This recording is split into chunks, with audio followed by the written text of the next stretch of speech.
Yo! Yo! Yo!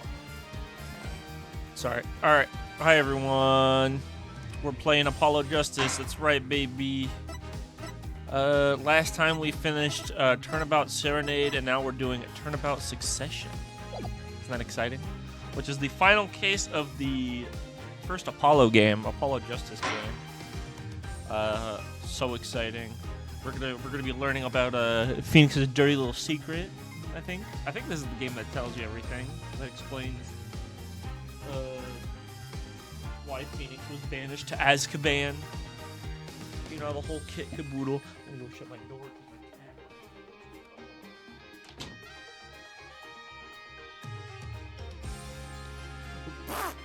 Alright. Now we're gonna go learn the many secrets that is the Ace Attorney franchise. Alright, so let's get started.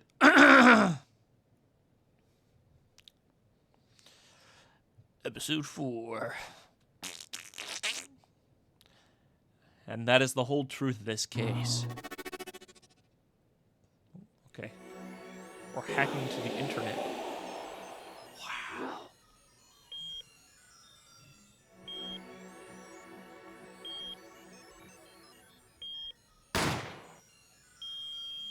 What the fuck? In order to understand it myself, I had to know the story of these last 7 long years. Sorry, baby.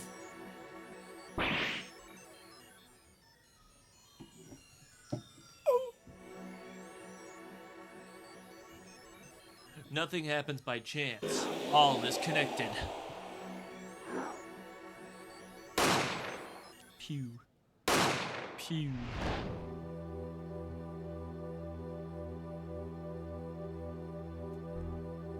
And now, you stand ready to begin the final chapter of this story.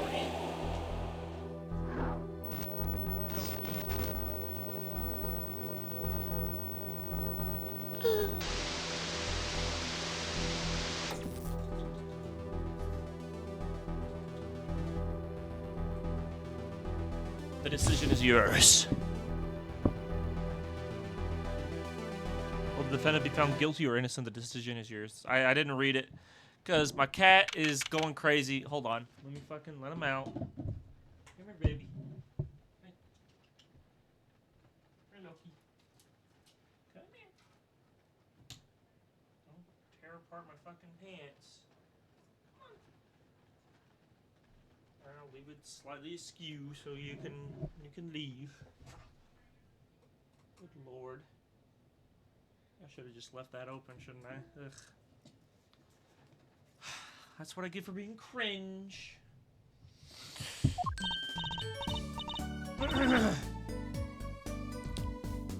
Hey, Apollo! Look on TV! Look! Yeah, kind of busy. Whoa, look at that! He's the last Grand Marie, all right. Amazing. Apollo, you should be watching this. Ow, ow. What? I was writing about our last case in my journal. Lawyers are supposed to write things in records, Apollo, not journals. And why now? That case was 3 months ago. Hey, it's a long story. I did a lot, you know. I want to vacuum pack the feel of the moment for later. Right now, I'm wowing the crowd by figuring out how Lamar disappeared. That's right. Uncle Valent did that illusion too. But you're missing him on TV right now. Let's just get into the good part. I suppose I should watch a little TV with her. After all, her father's expecting me to look after her while he's away. What you're seeing now is a rehearsal for the greatest magic show on Earth. Happening right here at our very own Sunshine Coliseum. The Sunshine Coliseum? Hey, that's where the Gaviniers concert was. Only 3 more days until miracles can happen. Until miracles happen here, right before your unbelieving eyes. The legendary troupe Grammar. He's performing the first time in 7 years. Wait.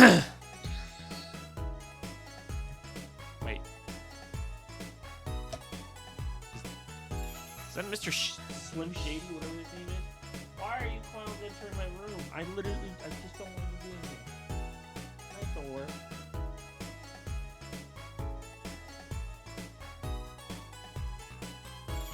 No. Shoot. Why is she like this? There you go. Alright, fine. I'm locking.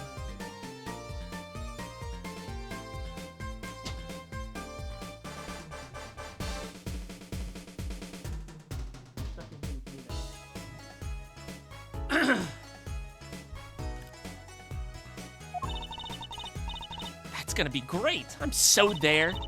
You and Daddy are coming too. The legendary Gramarys. If Trucy's real father were still alive, he'd be on that stage performing miracles. I've got the tickets and everything. Here's yours, Apollo. Wow.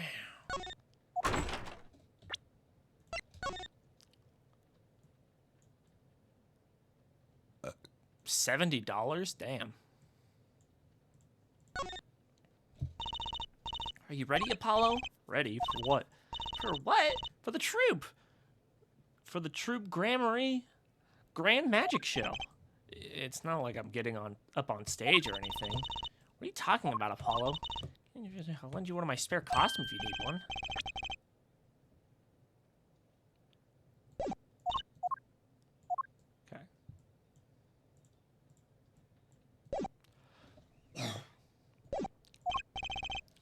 Ah, you're here, working hard or hardly working? Hey, how have you been? Hey there, stranger. Not exactly the kind of greeting I'd want to hear from my own kid. Though he has been gone a long time.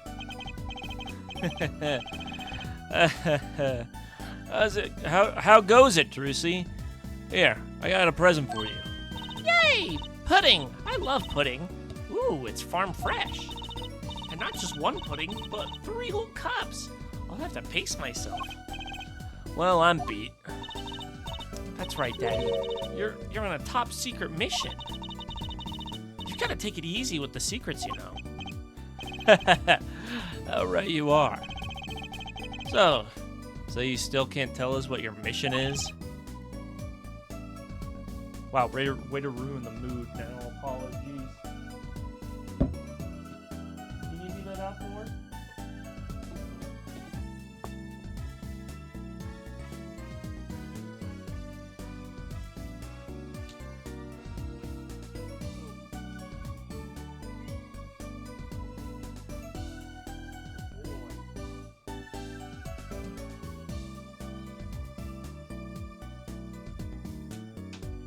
Yay, I'm cat-free. I don't have to fucking wash the door every 2 seconds.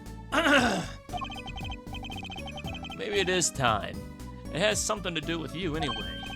Huh? With me? Ooh, maybe you're getting a top secret mission too. Maybe you could be one of those guys. A spy. Maybe just be a defense attorney.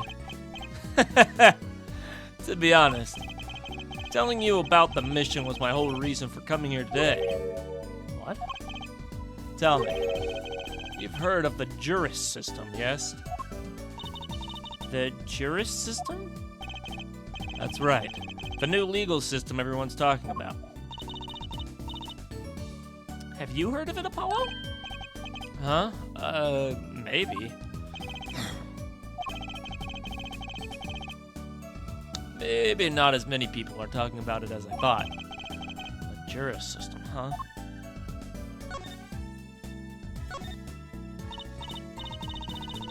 So, Daddy, what's this Juris system thing? Well, Trucy, do you know what a jury is? I've heard of it. Isn't that those people who sit in court in those old courtroom dramas?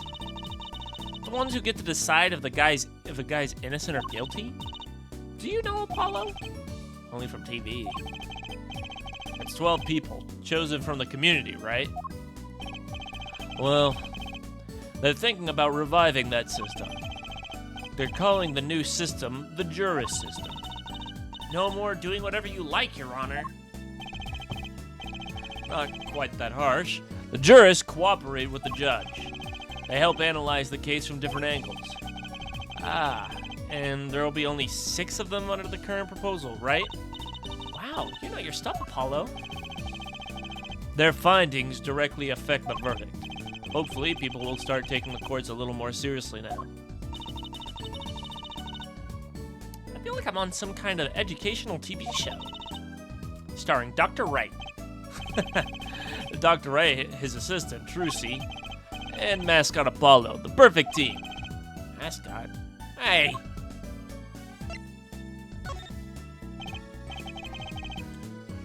So, what is this secret mission?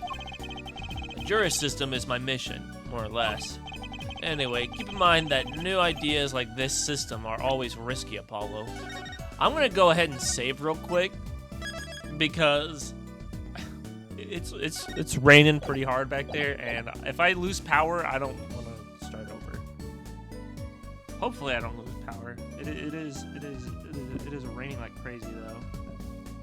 Anyway, keep in mind that new ideas like this system are always risky, Apollo. Too true. Everyone's got an opinion. They just talk and nothing gets decided. Kind of like you, Apollo. I'm not that bad. Am I? In any case, we're going to give it a shot. A test, if you will. I don't like tests. We'll take a case as a sample and choose 6 jurists. I'll be the one helping with that process, incidentally. Helping how? Well, for one, I'll be chair of the Juris System's Simulated Court Committee. What? The Juris System Simulated Court Attorney Committee. JSSCC. Wow. The chair constructs the ideal situation, choosing the case, the jurist candidates, even the judge and the courtroom. Wow, it's like you have a real job. I was never that good at the piano, to be honest. Once a lawyer, always a lawyer, I guess. The trial's tomorrow, by the way. Don't miss it.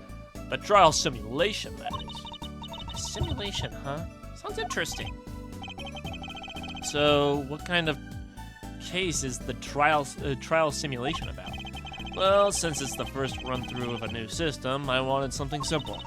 Good thinking. No sense wearing yourself out on something too serious. True. The case is a murder. That's not simple at all. By simple, did you mean the defendant is guilty? Yes. Most likely. So, good luck, Apollo. With what? With the trial tomorrow. You're defending, of course. Recall that I said it had something to do with you. Go for it, Apollo. It's just a test case anyways. No sweat. Yeah, but there's still a verdict to be decided. And a potentially serious sentence. The most serious in the worst case scenario. Ugh, you mean the verdict's for real? That's not a test trial. That's a real trial. All the forms have been filed. There's no turning back now. The trial begins tomorrow at 10 a.m. Hope you can make room in your schedule. Why am I only hearing about this now? Oh, yes. There was also a change this morning. I picked a new case. Huh? Something that happened last night.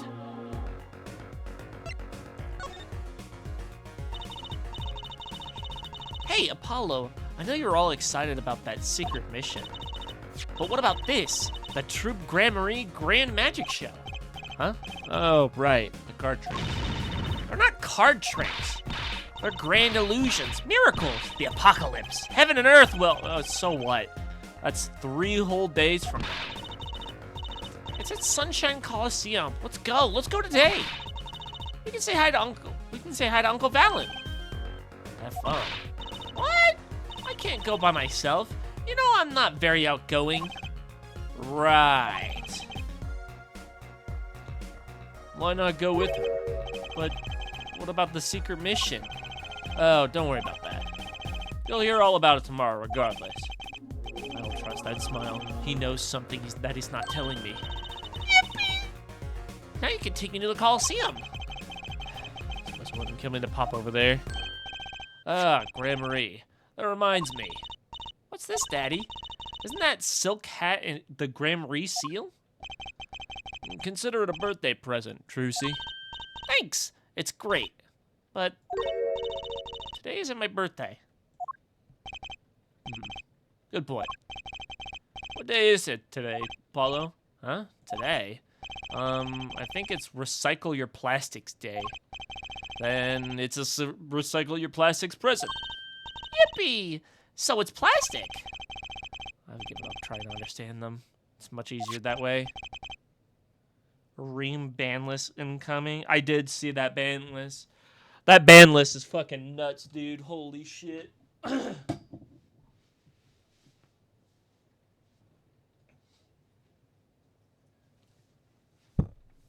Tachyon is getting fucked completely.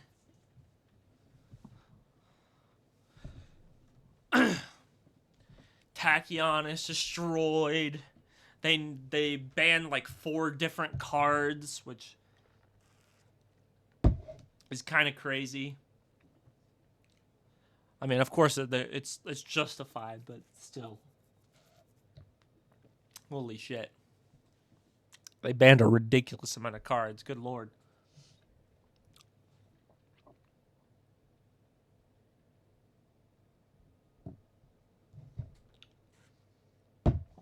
And they nerfed my fucking Destiny Heroes. No!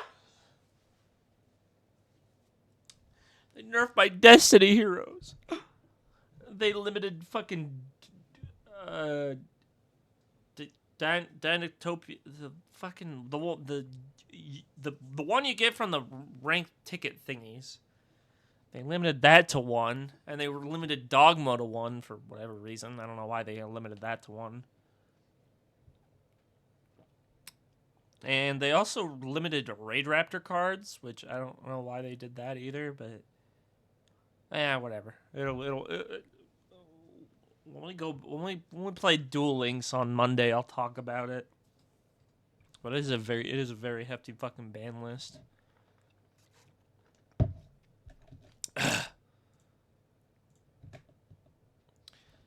So what is it? Can I open it, Daddy? No. Huh? You'll need that envelope someday. Someday soon. Don't open it until then. Well, why didn't you just hold on to it until then? Because that would be the logical thing to do.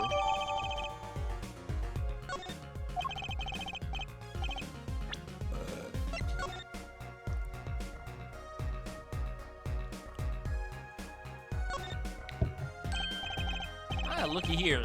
It's a handwritten signature. It says... I can't read it. That seems odd to me. I mean, isn't a signature intended to show ownership? What's the use if no one can read it?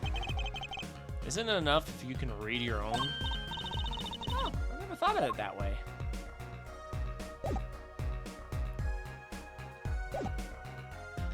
An envelope about the Grand Maries, huh?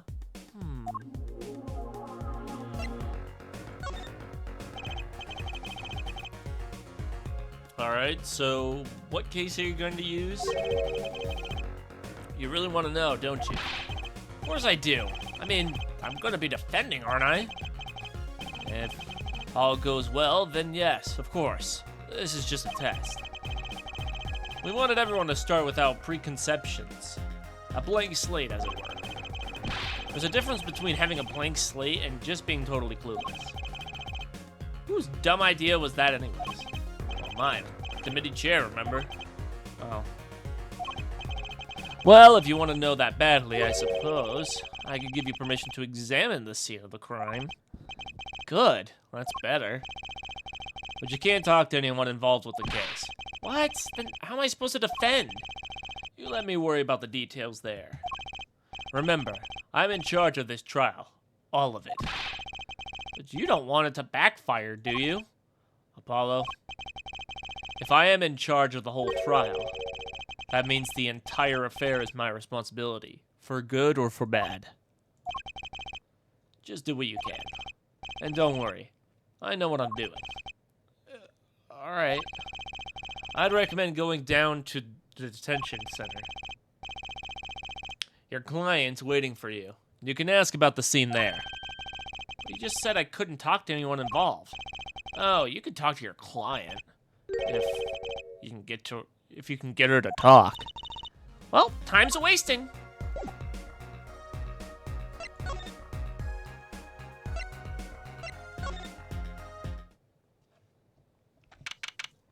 Get her to talk? It's a female, a famale. That's 20 minutes we've been waiting here. 20 minutes! Maybe I should complain? I'm sure the guard has better things to do than stand there pretending it doesn't see us. You know, the minute we get angry, the client will show. It always works that way. Like shouting, "A waiter!" and they're standing right behind you. Oh, guard! Is our client gonna be much longer? What are you talking about? Haven't you already started the meeting yet? Huh? Ah! Where'd you come from? Well, anyway, please have a seat.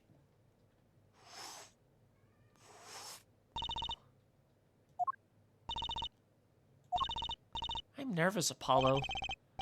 It's the silence. It builds suspense. Why don't you do something, Trucy? You're a magician, aren't you? That's right. Okay. I'm the amazing Mr. Hat.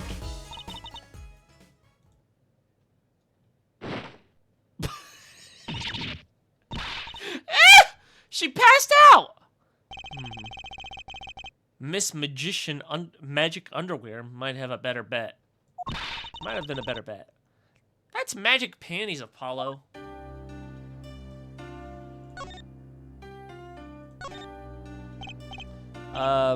Hi. Well, I'm your defense. I really think it has to be fate, you know. And by fate, I mean destiny. Did you know I'm good with astrology? Tell me, what's your sign?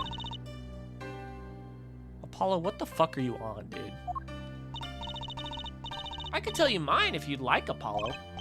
No, never mind. I got carried away there. I seem destined to get difficult clients, it seems. So what's your name? Oh, right, I'm supposed to introduce myself first. I'm Apollo, Apollo Justice. And I'm Trucy Wright. I know. This is getting nowhere fast. Hey, I know. Maybe you can tell us what happened. I'm your defense attorney, after all. Anything of the ordinary happened lately? Well, the other day, this tourist from out of town stopped to ask me directions. Later, Trucy. I feel like I need to ask directions myself here. Well, that was fruitless. Though I think I understand despair a little better now. You did good, Apollo. Look! She's doing her nails! What? Are nails more important than defense? Is that it? Let's go, Trucy. Excuse me. What? Could you read this? Sure. I feel like a teenager on a first date. And this is the love letter we pass from desk to desk at school. Stop looking so wistful and read it, Apollo. It's a business card with a name and address. The name is Vera Misham. The address is for Drew's studio. And you're giving me this card because...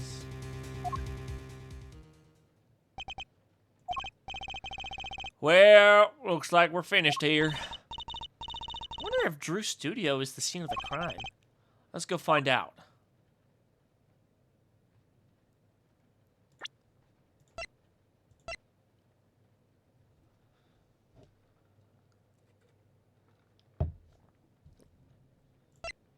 Well, we know who she is at least. He's 33.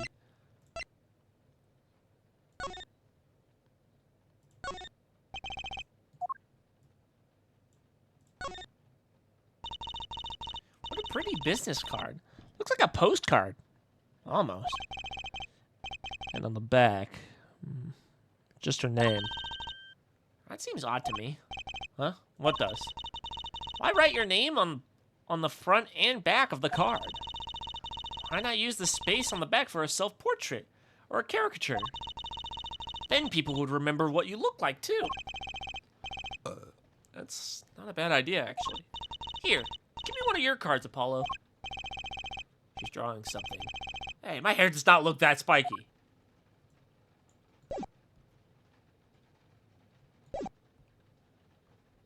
Okay, again, I'm gonna go ahead and save.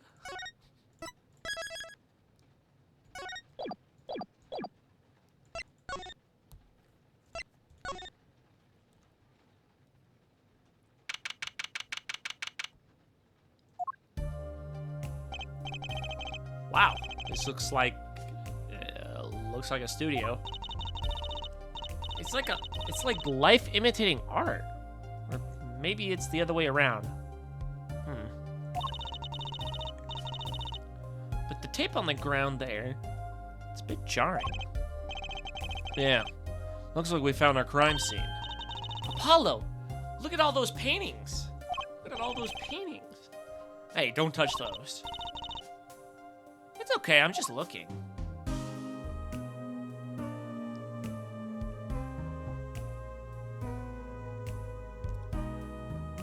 Huh?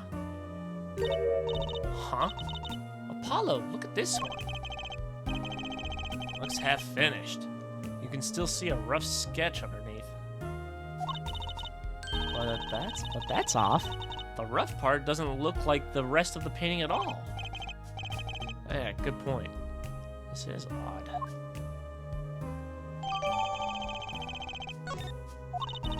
Did I get all of those paintings? What the fuck?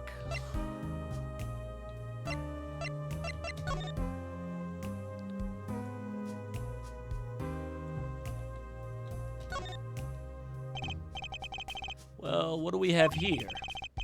It looks like a person. Think about something. Maybe they're worried. Like, what should I have for supper? Hot dog or a hamburger? You know, I've always wondered about that. Why is there supper and dinner? Are they different meals or the same thing? Maybe that's what this person is thinking about. I'm pretty sure they're the same thing.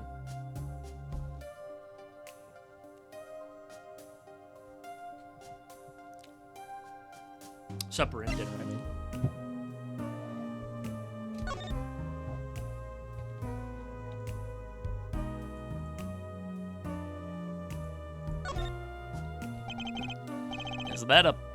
Is that a pufferfish?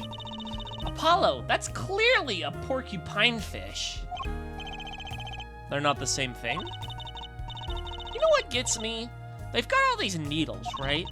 But what's protecting that soft spot on their lower belly there? Nothing. Must remember to keep Trucy away from small round fish.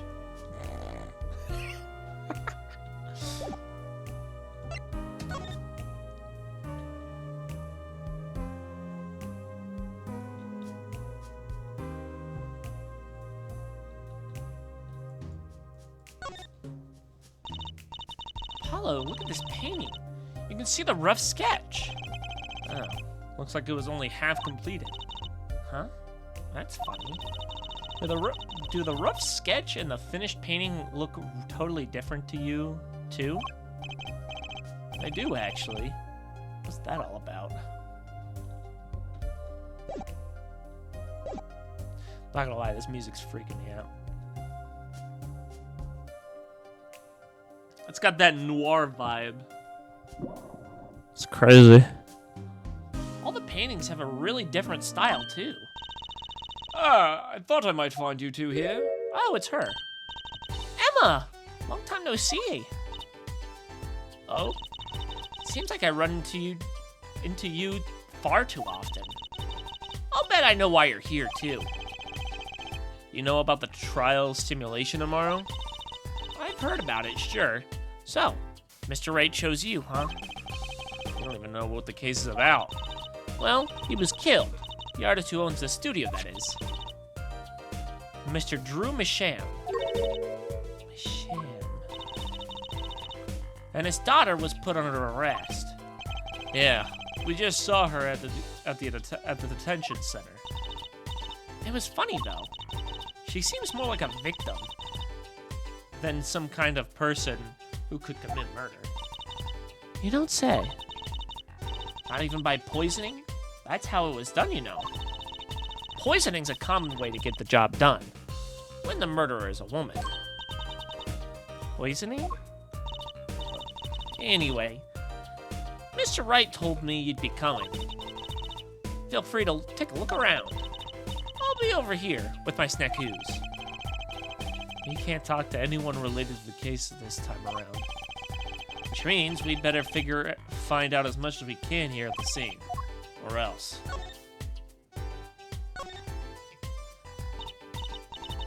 So, this, Drew Misham was some kind of artist? Apparently. Did a lot of his illustrations for books, I hear. Good lord, I can't fucking read. Had a lot of female fans, too, for what it's worth. Oh? Well, I guess this stuff is kinda pretty. Like that oil painting over there, for instance. Yeah. That wasn't one of his illustrations, actually. Huh? So it was a standalone painting of something? Is that what she means? He was an odd bird. Misham. Hadn't shown his face to anyone until the end. What do you mean to anyone? He was always locked up here in this studio, apparently. His only connection to the outside world was through letters he'd put in that letterbox there. Letters? Do people still write letters? What do you mean, Apollo? I mean, when was the last time you wrote a real letter? Don't most people use email and stuff these days? Not Mr. Misham. Couldn't stand technology, it seems. He did everything by mail. Maybe he thought that way was more artistic, you know? In any case, the only person besides him allowed in here was his daughter, Vera. Oh, you mean the killer? Suspect, please. We took some fingerprints, of course. The only ones found in the room were Mr. Misham's and Vera's, basically. Basically? Actually, last night, Mr. Misham gave an interview to a reporter for the first time.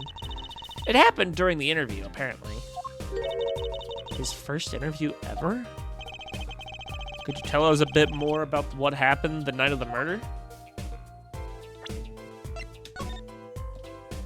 Yeah. Well, look at this letterbox.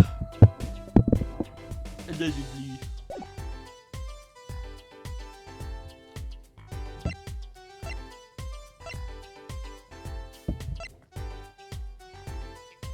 Here's 52.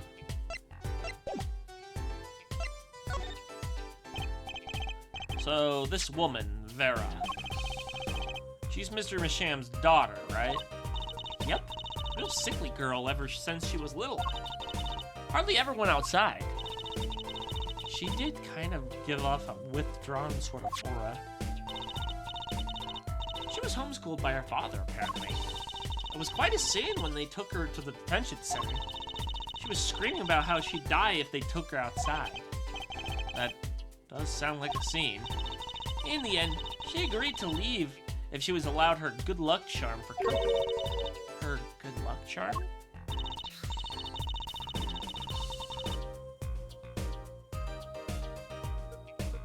Apparently, she has this charm that magically gives her the courage to go outside. Why can't I ever get a normal client?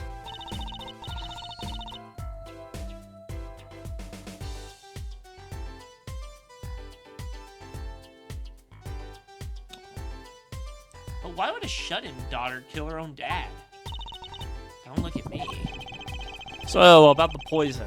It was found to be in his coffee, right? No, not precisely. Not precisely? What does that mean? It means see for yourself, I think.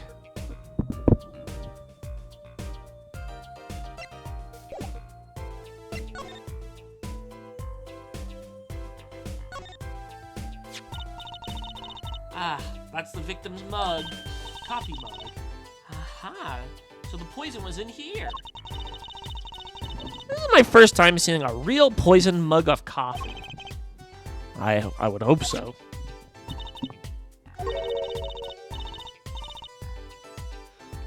Poison coffee? Not exactly, actually. What do you mean? No traces of poison were found in the coffee. What?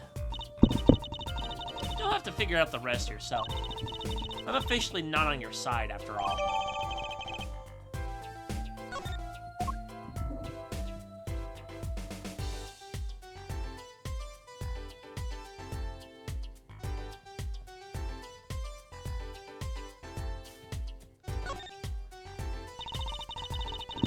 I imagine this coffee cup was for guests to use.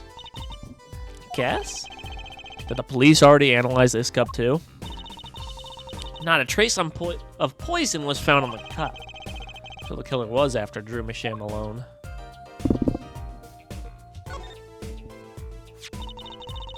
That letterbox looks funny sitting inside a room like this. Let's take a look. Empty. The other half of the letterbox is actually connected to the outside of the studio. Mr. Masham would put his letters in there. And the postman took them away. Impressive that someone still writes letters in this day and age. Or wrote, rather.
All right.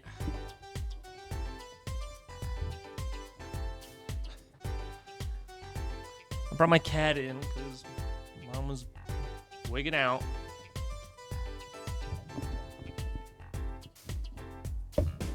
Yeah.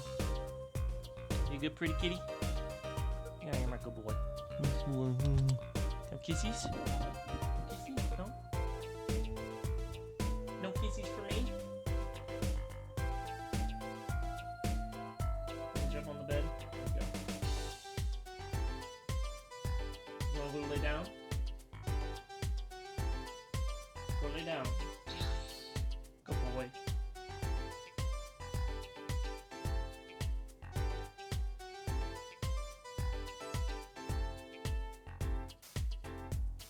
I'm gonna be pissed if you pee in my bed again, dude, I swear.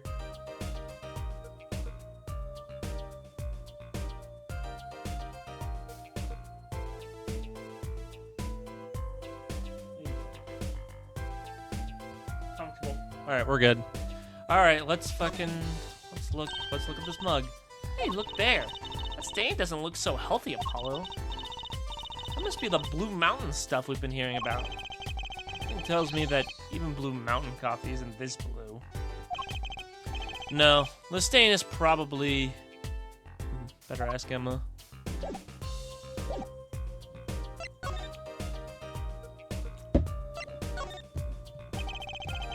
I bet Emma could help us out here. Don't forget, flattery will get you everywhere with her, Apollo. Huh? What are you two whispering about? Well, I was thinking. I mean... What is it we always do when we run into you at a crime scene? What is it we always do scientifically? Ah, you know me too well. Okay. Okay, meaning we can get, scientific now? Oh, I suppose. Just this once. Bring me anything you find suspicious and we'll check it out. Might as well do this one as well. Like I said, last night was the first time someone from the outside came into the studio. I guess mysterious painters who never go outside make for good articles. And it just so happens that he died the night of his first interview. At around 9 p.m. every night, Vera always made him a cup of coffee. Last night, he drank his usual coffee and suddenly became violently ill. And died? She poisoned him on the night of the interview? Wouldn't the reporter see? He wasn't near Mr. Misham when she brought her father his coffee. What the fuck is this? He was checking out some equipment in the back of the room. Supposedly, that's why she didn't notice he was there. It was the reporter who called the police on Pat. Wait, but why is she the suspect? If anyone is suspicious, it's the reporter. Yet the reporter never got near Mr. Misham's coffee. Even Vera acknowledges that. Regardless, I want to know more about this reporter.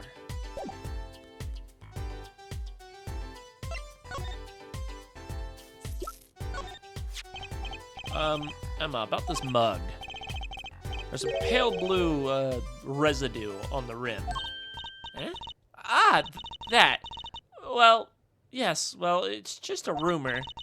But I've heard there's a kind of copy called Blue Mountain. I'm pretty sure it isn't actually blue, Emma. Ah, right. Okay, you got me. That's left over from my testing spray. Forensic science. I knew your hobby was behind this somehow, Emma. It's not a hobby. So what kind of scientific stuff were you up to? This spray, that's what. It turns blue when it touches poison. So the poison that killed the victim was on this mug? That's right. See? It wasn't in the coffee. The killer applied it to the rim of the mug itself. Wow, science is amazing. It certainly is helpful. Maybe Emma would be willing to help us out a bit more. You should try buttering up, Apollo. They say flattery will get you anywhere. About the poison analysis. I was afraid you were going to ask about that. See? This solution is used to test atroquinine. Atroquinine?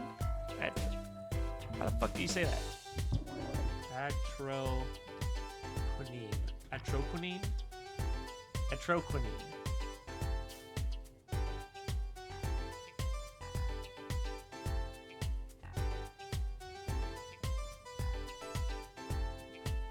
How do you pronounce that?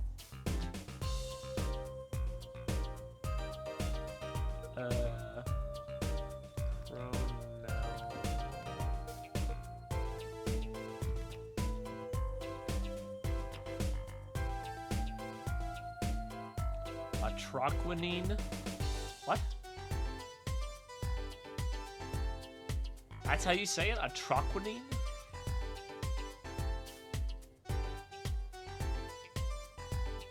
Okay. It's also not a real thing. This is specifically a Phoenix Wright poison. So, yay! See? This solution is used to test for atroquinine. Atroquinine. The deadly poison found in the autopsy. Uh-oh. I know that spark in her eyes. She's getting excited. Best her lighting. It's one of the most virulent poisons, but is absorbed into the body astonishingly slowly. It takes at least 15 minutes from the time of ingestion for adverse effects to show. Oh, and guess what? Recent research has shown... That's fine, really. We don't need to know all the gory details. I think I get it. You just spray this stuff on something you want to test, right? Precisely. You can find even the slightest trace of poison with this. I want to try too, Emma. Pretty please? You don't have to ask twice. I already used it on everything suspicious, of course. Yay! Let's give it a whirl, Apollo. Ah! What are you doing? I was just seeing if I got a reaction off of you. How's this for a reaction? Never do that again. I'm not poisonous. Tell that to the hapless witnesses on the stand. Let's just get down to checking for real poison, shall we?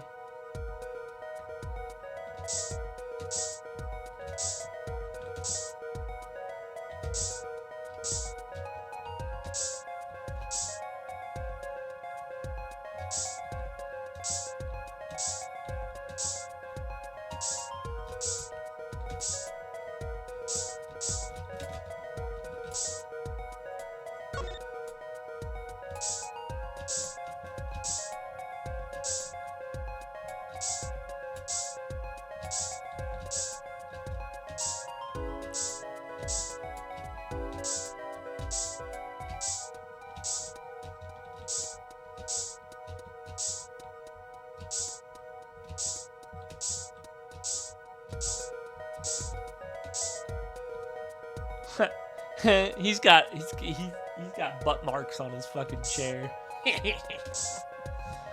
Booty cheeks. Is there anything around here? I mean, there's gotta be, otherwise it wouldn't have given me the ability to do this.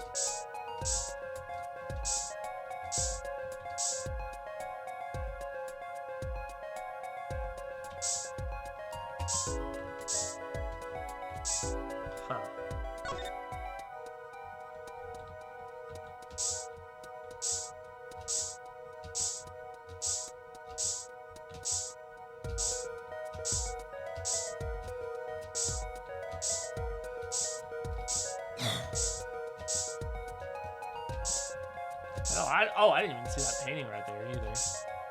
I'll probably have to look at that later.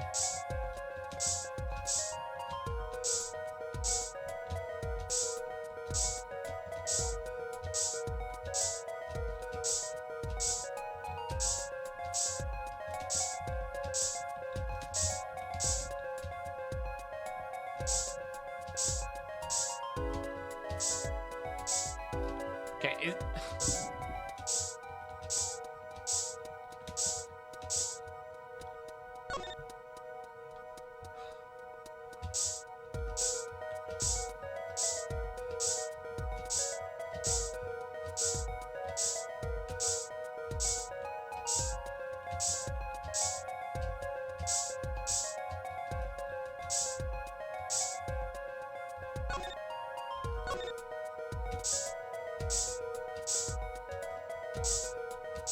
There's thundering outside. I saw thunder. Is there anything here?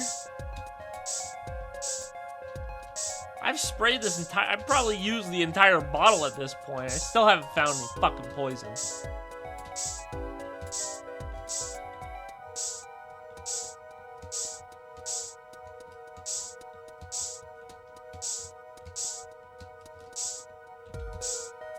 Man, where's the fun fact guy when you need him? Good lord.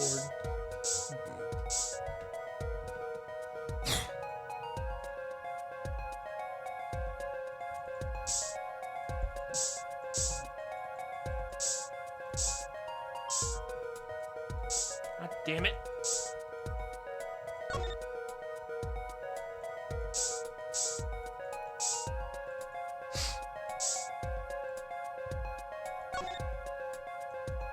Oh, wait. What about the paint? This.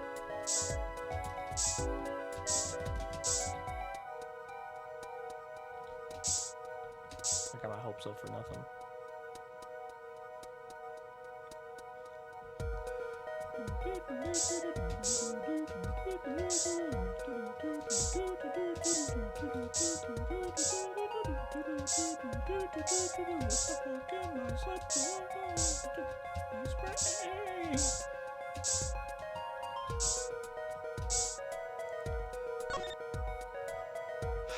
Chocolate rain.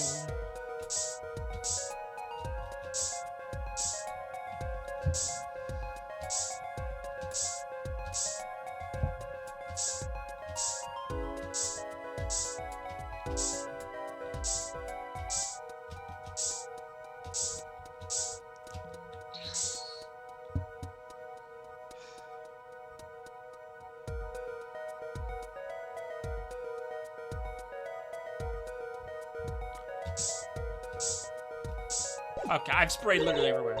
Too bad, no reaction there. I'm sure Emma checked out all the likely spots. Wait a second. What is it, Apollo? Did you spray that little desk over there? I don't think so. The spray probably can't reach that far, you know. Let's check it out, just to be sure. Are you fucking kidding me?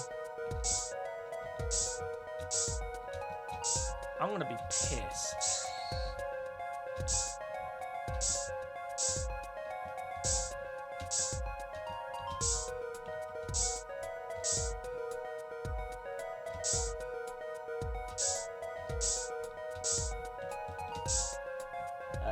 Wait.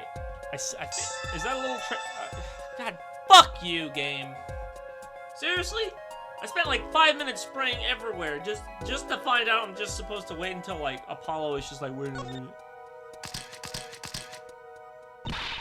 Ow! A reaction, Apollo. Oh! Where?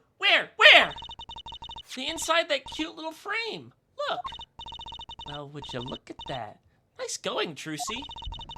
I'm known to work magic. Never mind, I was the one who found it. Why would the inside of that frame have poison on it?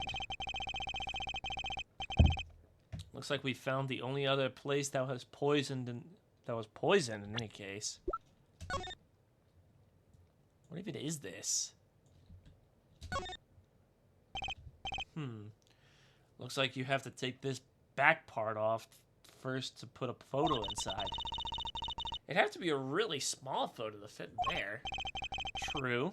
And that pale bluish stain. Why would there be poison on something like this? Well, there's one obvious reason. Whoever put poison in the coffee rubbed a bit on there, too.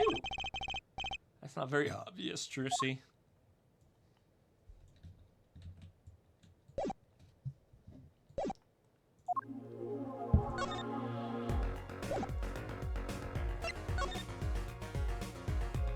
Well, we finished talking to her, so let's just look around, I guess. Hey, there's a painting hidden behind here.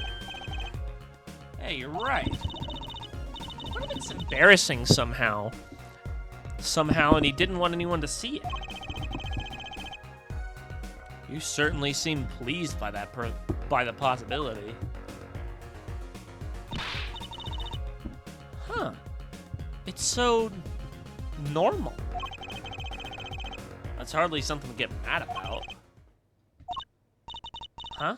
What is it, Apollo? Well, doesn't this painting look like... Never mind. I better get a professional opinion on this.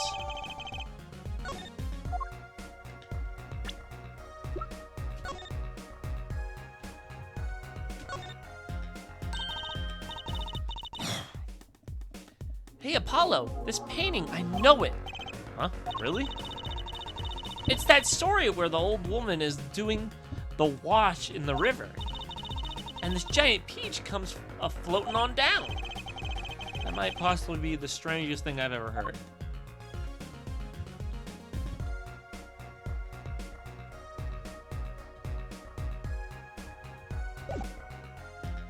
Well, we know. That is this. Wouldn't mind taking a closer look at these paintings. I just love oils. You know how they're so thick? How they're so thick. Is that the word? These paintings are all dry. I'm just surprised at how different these all are. Yeah, and what's going on with this half-finished one? Must have been the work in progress. You can still see the rough sketch below. That's what's so weird. The sketch part doesn't really fit the finished parts. I noticed. It is weird.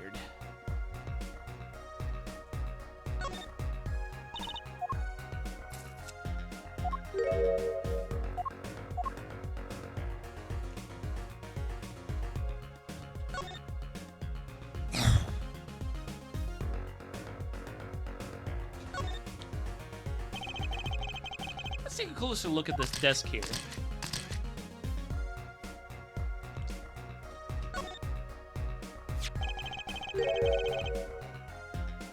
This envelope has been opened and resealed. Ooh, I know how to do that. You take a pot of boiling water and hold the envelope up to the steam. The glue melts and it opens. Cool, huh? Whoever did this wasn't so delicate. You're right.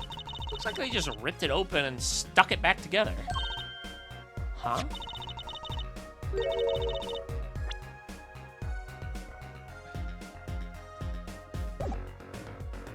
The postmark on this letter is from 7 years ago. Why would someone open a letter then reseal it again? And seal it again? I better hang on to this.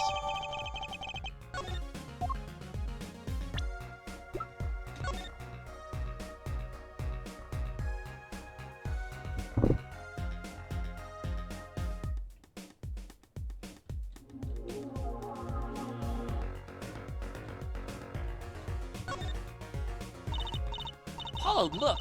It's been opened once here. You're right. I wonder if there's some way we can see what's inside. Should I try to get it open and then stick it back shut? Let's not tamper with the evidence, shall we? I've got a better idea. Emma! Let's ask her. So this is Drew Measham? And this little girl must be Vera. Yes, they took that some years ago. They look close. A happy little family. Until you arrested his daughter. Ah. Look, I was personally against that, okay? She just didn't seem very suspicious, scientifically speaking. Uh-huh, right. I wonder why there's poison in this tiny frame. Very strange indeed.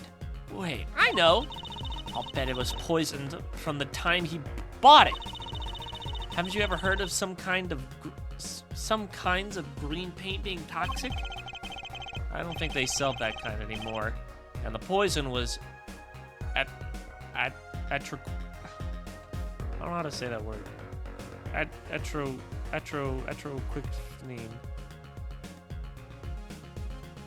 Atroskibidiphene.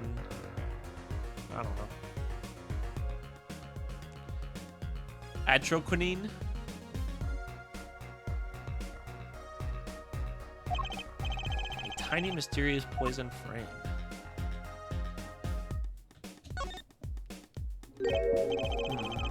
Something about the way the figure is posed. I've seen that pose before. It's you, Apollo. See, you're making one of your flamboyant gestures. Please, I'm a professional. I wonder why it's posed like that.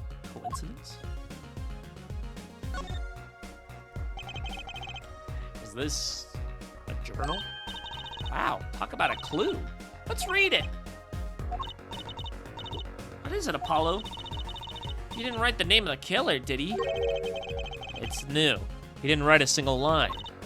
Ah, you had me going for a while there.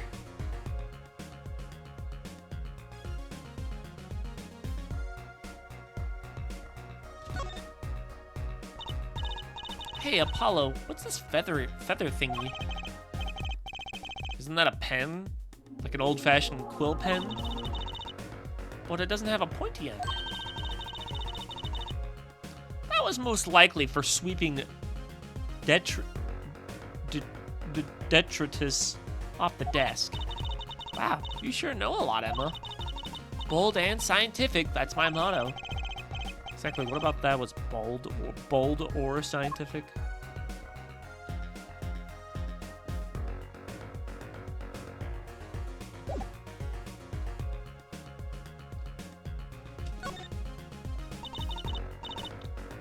Is this desk for painting, Apollo?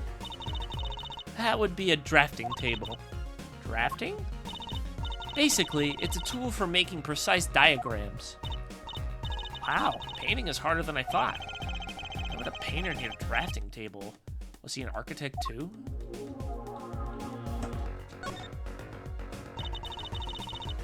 What is all this equipment here for? Doesn't look very artistic, really. He had everything from a lathe to a laser cutter. Looks like he was ready to work on metals and wood too. Though his equipment is a bit old, to tell the truth. Why would a painter need all this? From the dust, I'd say he hasn't used this stuff for years. This corner doesn't fit with the rest of the studio. Oh, do you think I could borrow this? I want to cut a quarter in half to make a trick coin. This is a crime scene, Trucy. But those cost like $50 at the magic shop.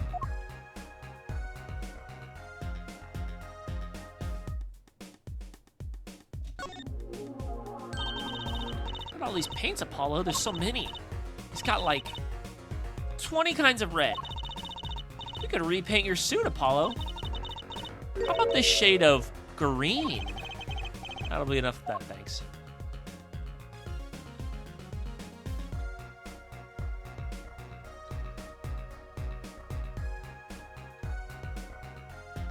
Okay.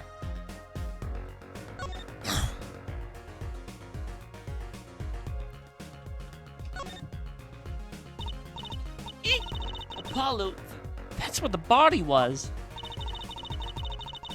That's the spot where Mr. Drew Mishem passed away. He put the coffee mug to his lips, and the next moment, there's quite a lot of paint on the ground. See that half-painted painting over there? He must have been working on that right up to the moment that he died. Wow, a true artist to the end. Or maybe he started it a year ago and was procrastinating.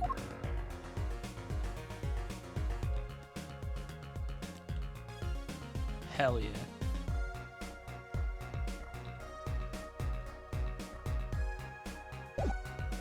Okay, I guess let's go ahead and present this. Emma, about this. Oh, that.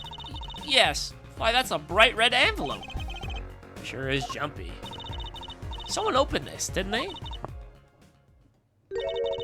My lips are sealed. Your lips are sealed? That's a first. You mean, you know what's inside the envelope? Sure. I read it, after all. Ah, you mean you're the one who ripped this open. Ha! Please, I would have steamed it open.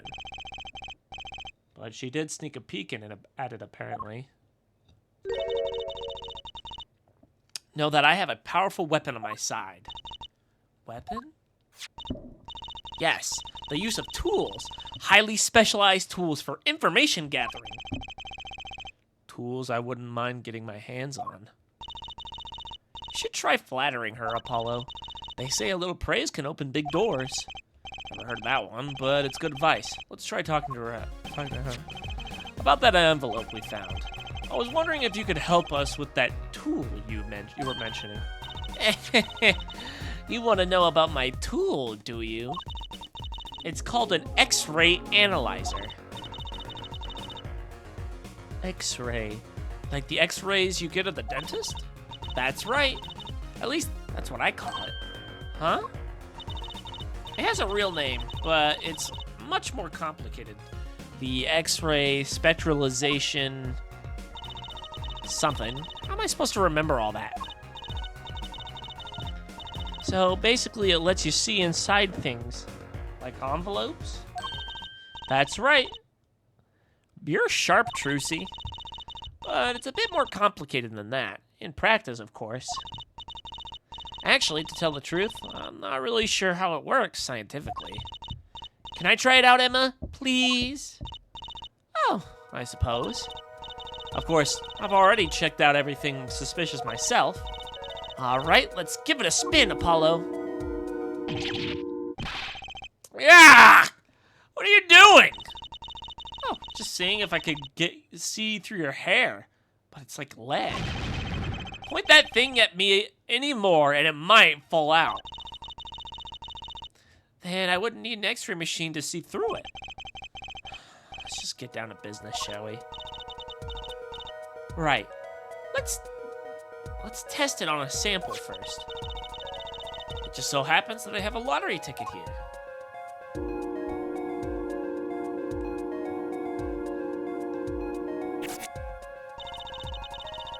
You set the sample in the device like so. I don't see anything. Patience, there's no need to get all antsy. Look at the right side of the screen. That's the layer view of the envelope. Layer view? You've got to display the outside of the envelope now, see? Actually, it's quicker to have you give it a try. Turn the dial with the for me, would you?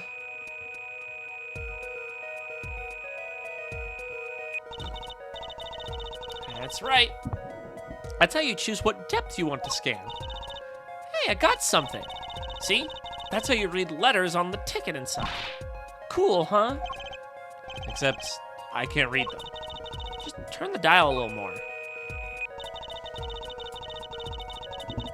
What you have to understand is that a sheet of paper isn't really flat at all. When you zoom in that much, you see that paper is like a bunch of hills and valleys. Oh, wow, really? This X-ray device uses a beam with a wavelength of only 0.5 microns. It breaks cards down into thin layers, so it can only show what's really written on that layer. I'm not entirely following you, but what good is it if you can't read anything? That's why we need to go to step 2. Try rubbing the image a bit if you would. Rubbing? Like going over the image with WASD while holding space.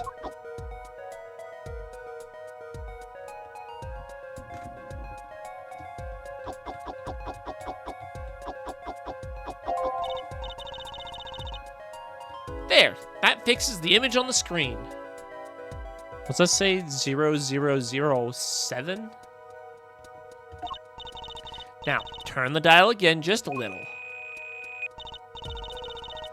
Good. Now you can rub this image to fix it too.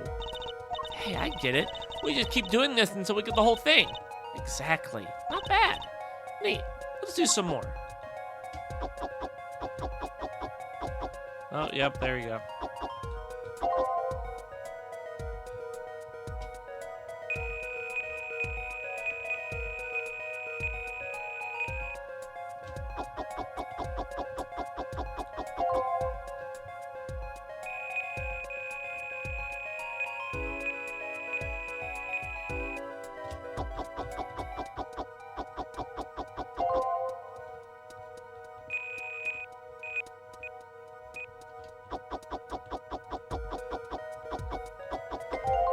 Oh, there we go. We can read it. Okay, let's print this one out.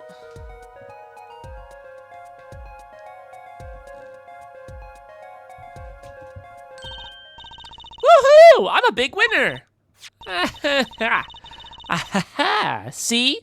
This is the true hidden power of my weapon. Neat, huh? Now, Let's try it out on the real thing, shall we?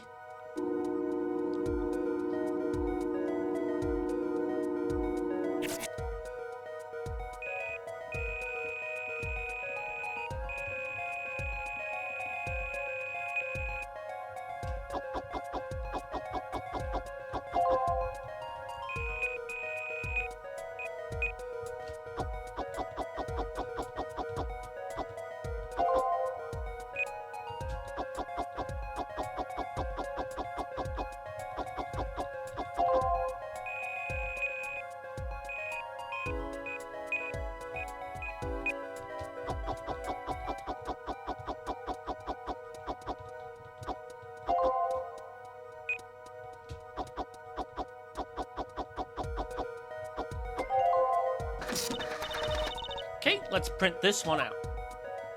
Mr. Drew Measham, I've deposited the $100,000 in the designated account. Please send a receipt once you've confirmed the transfer. Damn, a 100K? Good lord, Drew. You'd be painting some good shit. Fuck.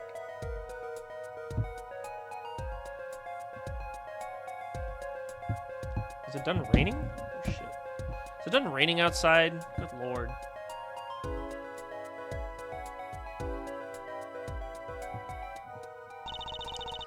Someone deposited $100,000 into Mr. Measham's account. His paintings must be really valuable. There's another page in there. Care to take a look? You bet I do. Good lord.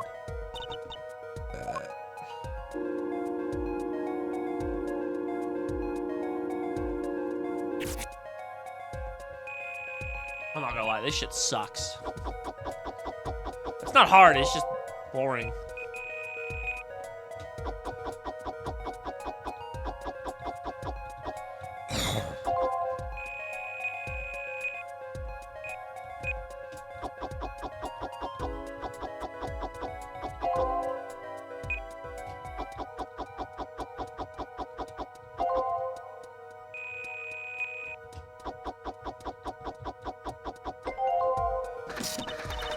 Okay, let's print this one out. Sign the papers and send in the enclosed envelope with the enclosed stamp within 3 days. I need not remind you to speak of this to no one. Damn. Sounds like blackmail to me. So it was a letter about a payment for one of his paintings. Why all the secrecy, though? And what? Why was this letter the only one in here? It's 7 years old, right? Maybe it had some special significance to him? Well, Emma? Well, indeed. She knows something she's not telling us. Looks like she's keeping mum about it.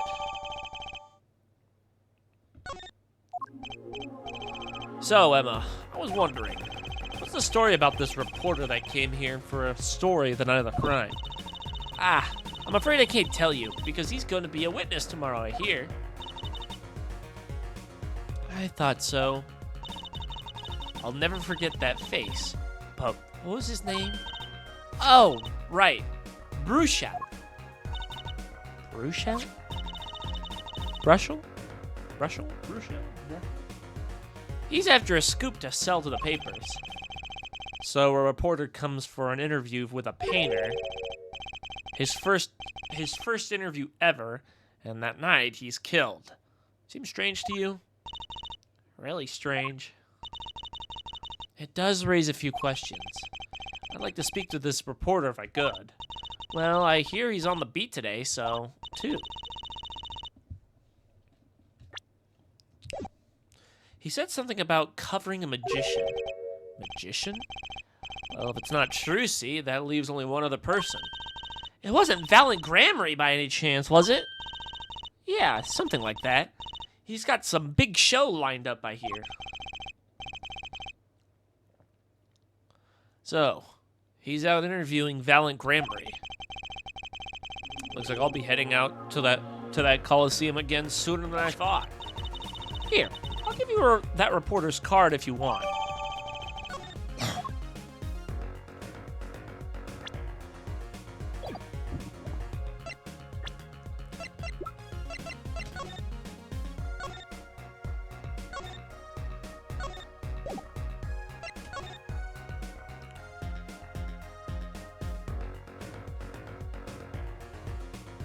top dollar for information?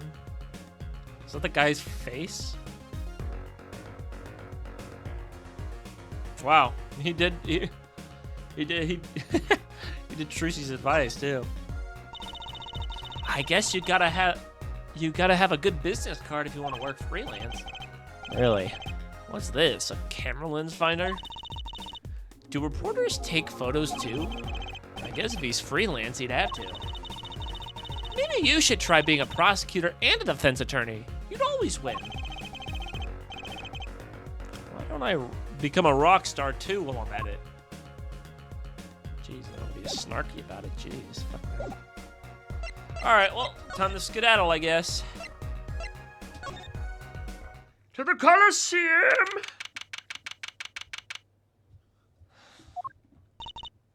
Woohoo! This is it, Apollo, the place where magic and dreams converge. Just a while ago, it was a place where murder and nightmares converged. Let's go say hi to Uncle Valen. What about the case? Only a performer laughs like that. The young Miss Trucy! How often I hoped we'd meet again, only to tell myself it was an impossible dream. Uncle Valiant. How's it going? I'm glad to see you too. Of course you are. Humility is definitely not one of his stronger traits. Well, Miss Trucy, how does the day find you? If you've come to give me flowers, do it after the show, I beg you. Actually, we came to wish you good luck. And congratulations on your big magic show. Oh, but it is I who wish to congratulate you. Not everyone is so lucky as to witness miracles such as the ones I shall perform. Yeah, you're amazing. We get the picture. The world will watch in wonderment as Magnifi's illusions are reborn. Here on the stage, by my hand.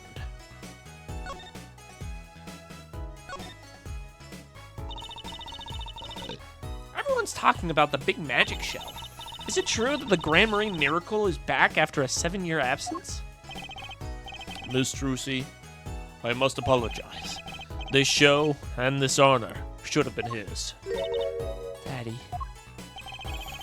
My co-magician in training, Zach Gramarye, if that terrible thing hadn't.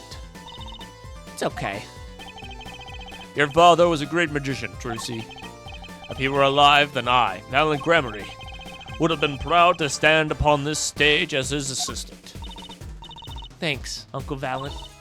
You know, I'm happy you're doing the show. To think, we get to see the great Magnifi's illusions again. She really is looking forward to this, isn't she?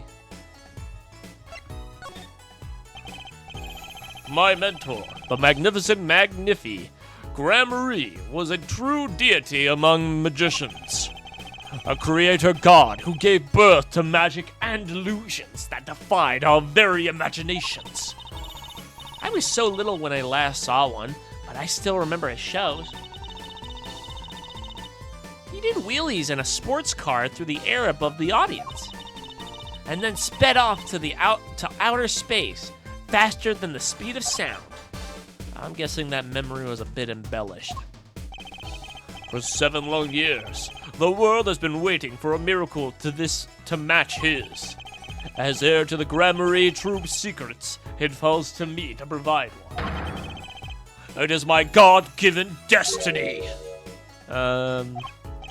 Yes, you nameless face who speaks for the nameless masses. How can I help you?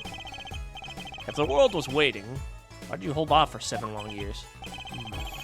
It appears the lad is uninformed. Perhaps you have heard of the magic known as law, which governs our land? I have, though I'm not sure that it qualifies as magic. The performance of Magnifi's miracle was impossible. A certain law prevented it for 7 years, but no more. 7 years? That phrase sure pops up a lot. Pops up. Well, it sure likes to pop up, doesn't it? Pop, pop! And why was that? A little matter called performance rights, Miss Trucy.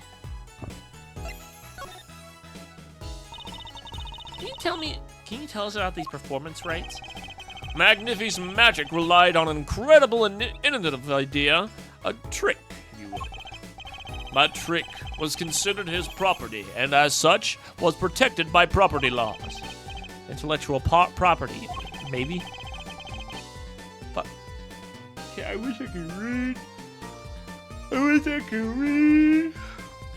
Magnifi knew this, and bequeathed it in his will to one person.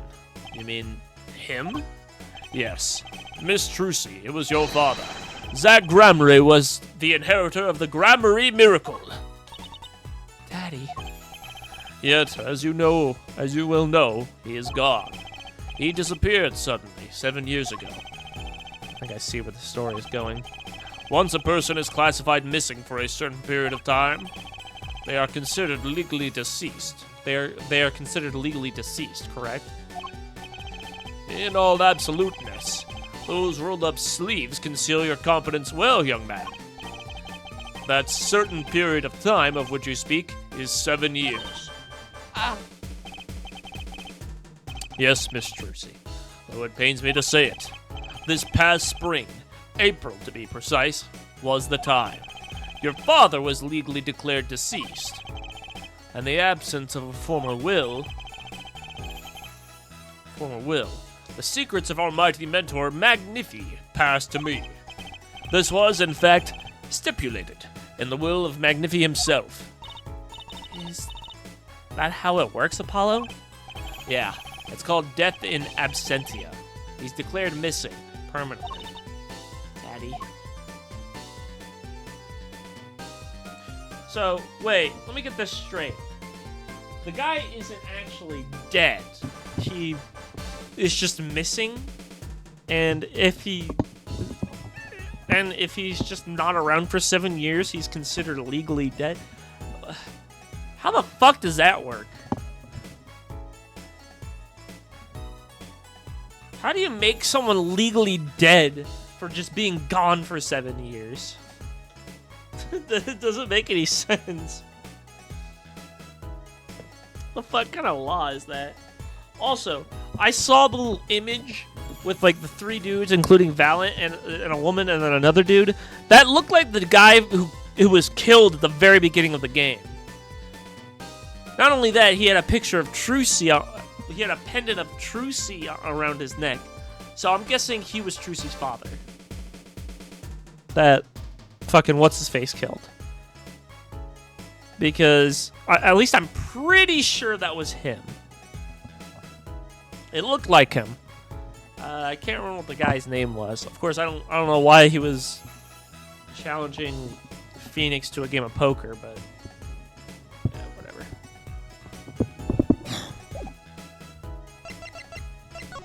Can we go anywhere? Nope. Alright, I guess I'll just present the card here. So, a journalist was here on a story. All lies in the universe are upon my stage. All pens seek to commit its mysteries to paper. His name was Brushel. Brushel. I think he remembers him. He doesn't look too happy about it. Brushel, that glowing smell of mint when he smiles. Yes. Could you tell us more about him? What did he want?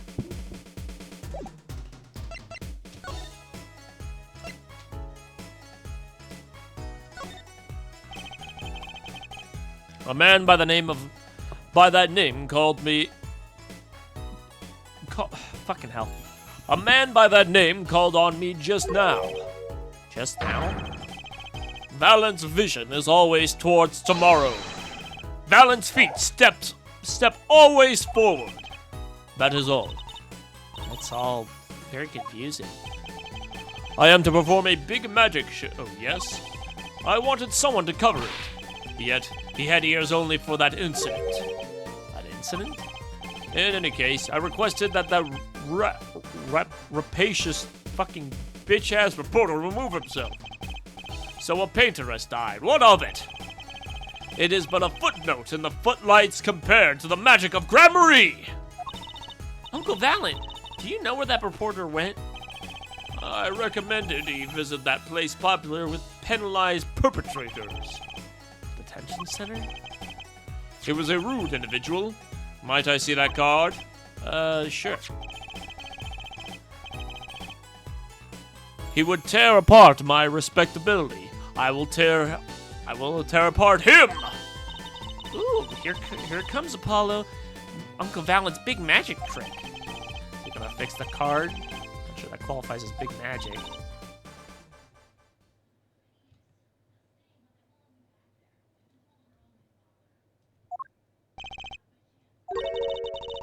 What happened to the big magic? Is it not more miraculous for it to stay ripped? He must have really not liked that journalist.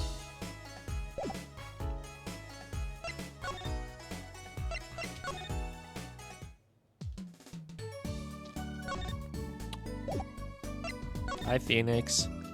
Bye, Phoenix.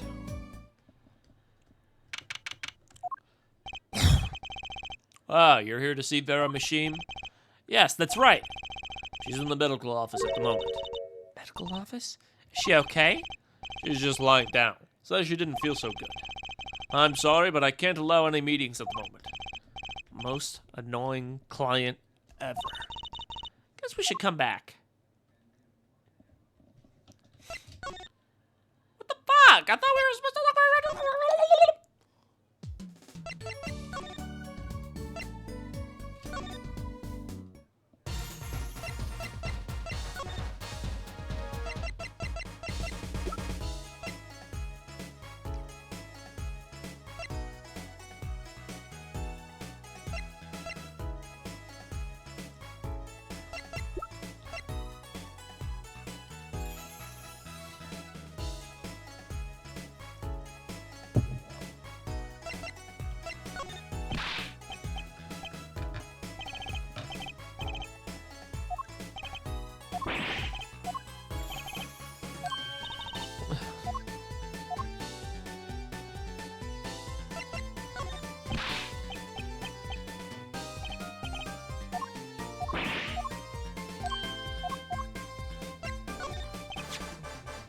I was wondering if you could tell me about this.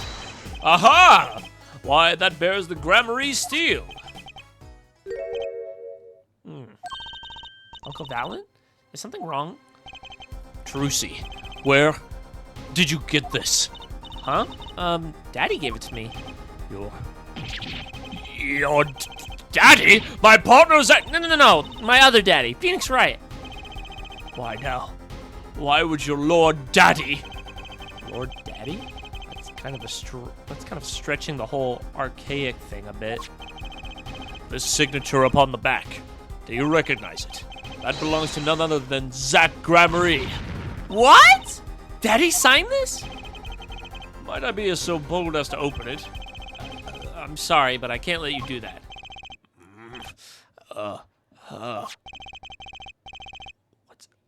What's in this envelope, I wonder? Now, the time has come when I must return to my prodigination preparations. By your leave, Miss Trucy. Thanks, Uncle Valent. 3 days from now, make ready for a miracle. Why'd he freak out over that letter? Good Lord. What do you think of that journalist was? What do you think that journalist was after?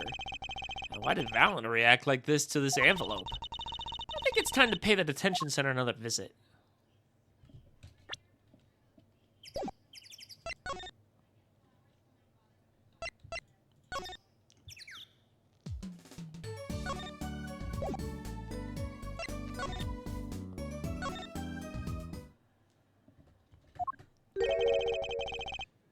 I think I hear what you're saying. We're all doing it for the money, end quote. No, not at all. Looks like someone's already meeting here. Maybe that reporter?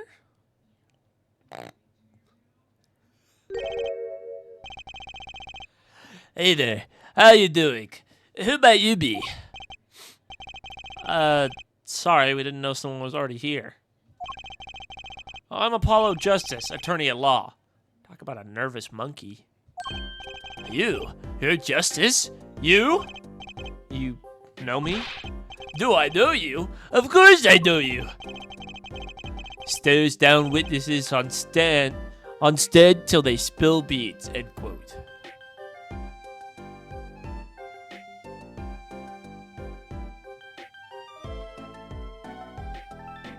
This man freaks me out, I'm not gonna lie. That's not true. What's he writing? Are you a reporter by any chance? Ooh, you're Trucy. Eh? Am I famous? Oh yeah. Trucy Wright hates carrying a bag. Puts everything she owns in her panties, end quote. Heck! That's so not true. Just hold on to your breeches there. I'll wrap up this interview in a jiffy. Interview? So, guard, I think I know what's going on here. Counting rooms is my life. What else could I possibly need? End quote. No! How many times do I have to tell you this? Look, I've got work to do. You deal with him. Did you come here to interview the guard? Ooh-wee, what a pickle. Accused wouldn't talk. Had to interview someone or go plumb crazy, end quote. Huh? I should have guessed. Where's my manners? Name's Brushel, Spark Brushel. I'm not picky. Journalist just closes eyes, writes. Closes eyes, writes, end quote. What's that nauseating, strong mint smell every time he grins? Until you've been interviewed by me, you don't know what thrilling is. Wild romp through crossroads of mayhem, madness, end quote. I can see that. He's writing something again. Well, if he's a reporter, maybe he knows something.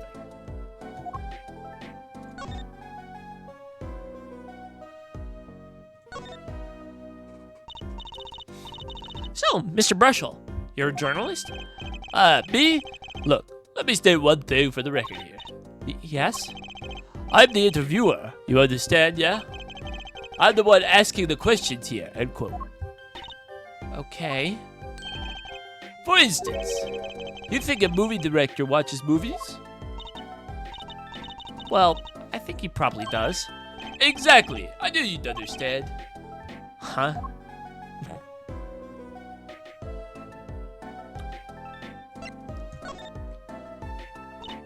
So, the night of the murder, you were at Drew's studio? Who, me? Look, let me just state one thing for the record. Yes? I may look calm and collected, but I'm busy, real busy. Always on the road. A journalist must always buy one-way tickets. Never looks back, end quote. I can understand that philosophy, but you want to know the thing about one-way tickets? Once you use them, they're gone. All because you have to give them back to the guy at the airport. True enough. But they don't give normal tickets away. But don't they give normal tickets away too? Exactly. See? It's the same thing. What is? I'm getting the feeling that this is going fucking nowhere. So you went to do a story on Drew Mission. And he never had a story done on him, about him before? That's right. Look, let me state one thing for the record here. Good lord. What? I'm sure you're going to want to know about my source. What tipped me off to Drew? Why do the interview in the first place? Well, yes. Look, it's like... Oh, I've got it. Say that this burger joint with the fabulous ketchup. You think the burger guy's gonna tell me where he got it? At the supermarket? At the supermarket, maybe? Exactly. See? That's what I'm talking about. I think I may have actually understood that one. Well, there's nothing I can really talk about. Walls have ears, eyes, especially glass walls with speakers, end quote. Right. Guess we'll leave then. But since you're here, might as well tell you a tidbit of news I saw, just for the heck of it. Sure, tell us. Just for the heck of it. I remember it was I remember it like it was yesterday. I'd seen a movie on a trip and wandered into this burger place with amazing ketchup. When an article in a tabloid caught my eye. Famous oil painting stolen from art dealer's gallery, end quote. I believe it was. An oil painting? Happens every day, right? But I thought I'd seen that painting somewhere before. A painting of a giant peach floating down a river. Someone stole an oil painting of a giant peach. Journalists can smell scoop better than burgers, end quote.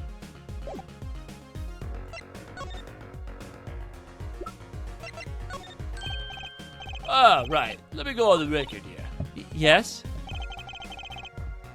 I know what you're going to say.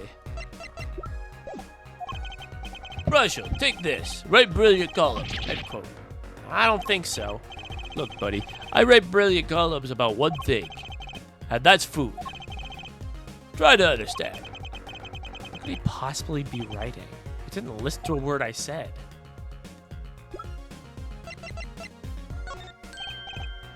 Ah, right. Let me go on the record here. Yes? I know what you're about to say. Marshall, take this. Right about. Man, this guy's fucking useless.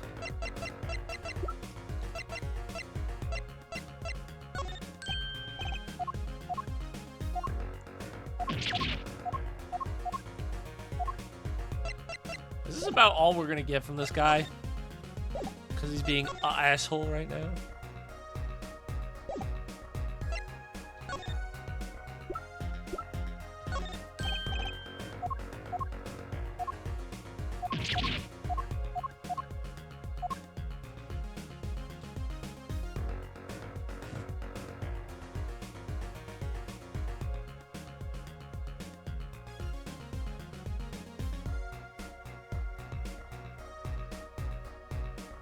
I can see one of the cats trying to dig underneath my door. Start digging in your butt, twin.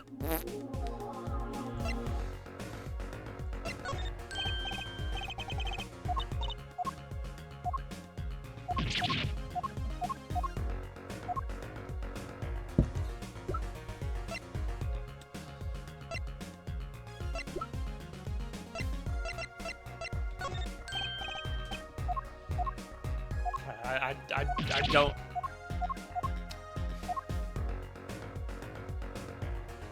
I don't see what else I could do here.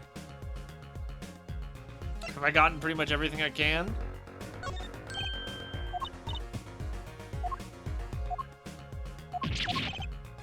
I'm about to spook the fuck out of my kids to keep trying to dig under my door.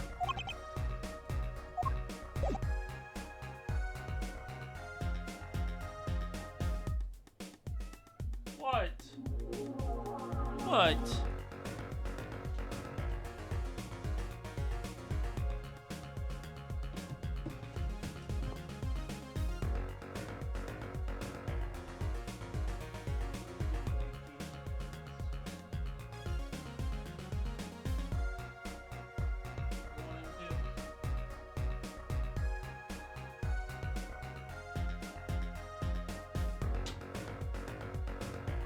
You big baby. Goodness gracious.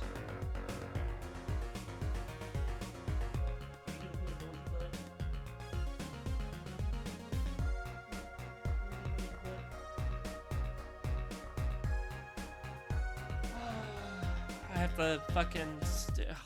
God, I'm just gonna move. I don't think I can do anything more here. Good lord. I don't want to look at this man no more. Ugh. Freaks me the fuck out. Just put the guy down at this point. Honestly. Ugh. He's just got like a permanent 5 o'clock shadow on there. And it's just like, bro, just shave it already, man. Ugh. Not to mention the whitest teeth I've ever seen. Well, how'd it go? Find anything out? Actually, there was one thing I want to check with you. Ooh, what's with that scary face you're making? And what's with the I know something but I'm not telling face you got going, Emma?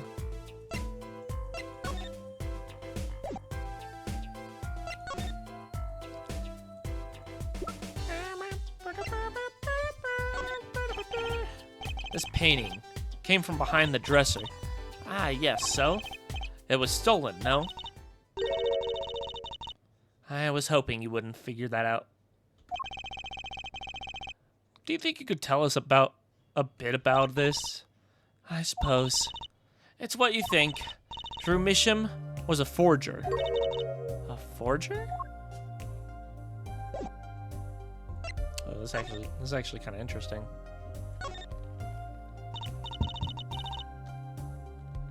So what exactly is a forger? Well, basically, it's someone who makes forgeries. Fakes, in other words. Fakes? Copies of an original. Exact copies. So precise you can't tell them apart. Well, why not just photocopy them? The big problem with forgeries is that people try to sell them as the real article. That's a crime, of course. So, Drew Misham was a criminal? I'm afraid so. He received money to create elaborate forgeries. Hey, big kitty. Oh, you're a big kitty. To supplement his work in illustration, I guess. I see. Actually, that's why I brought this here in the first place. What do you mean? When you're trying to determine if a painting is a forgery, the rough sketch underneath can be a valuable clue. So the rough sketch is like practice for the real thing. Like doing a magic trick in front of a mirror before you on stage. But not in the case of a forgery. Not necessarily, anyway. You know what the finished product is going to look like after... You know what the finished product is going to look like after all. Oh yeah, I guess you would. That's why I brought this. I'm going to use it to see what's under the paint of the finished pieces. I get it now. Not that I really needed to go through to such lengths, seeing as how one of the paintings was actually was only half finished anyways. Still, it'd be neat to see Mr. Misham's rough sketches. Kind of like what he was drawing when he thought no one was looking. True. That would be interesting, and maybe valuable for our case. You should try buttering up, Apollo. Flattery will get you everywhere, as they say. Maybe I should ask him to help us out.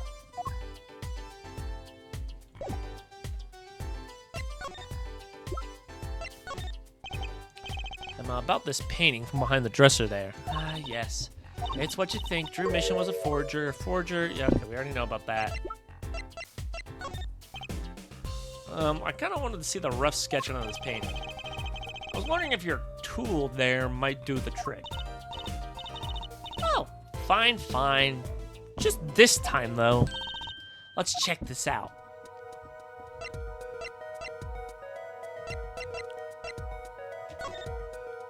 We'll do the underwater painting. Damn, look at that.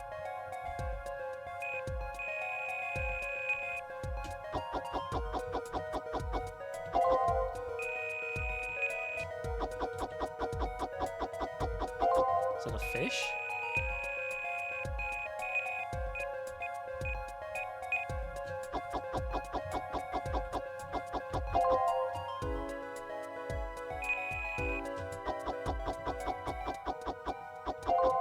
What the fuck is this?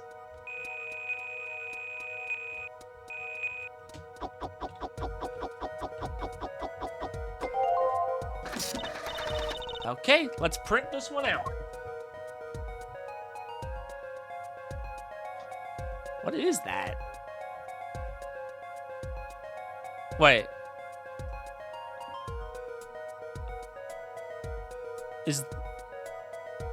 Is that a painting of the noodle stand incident?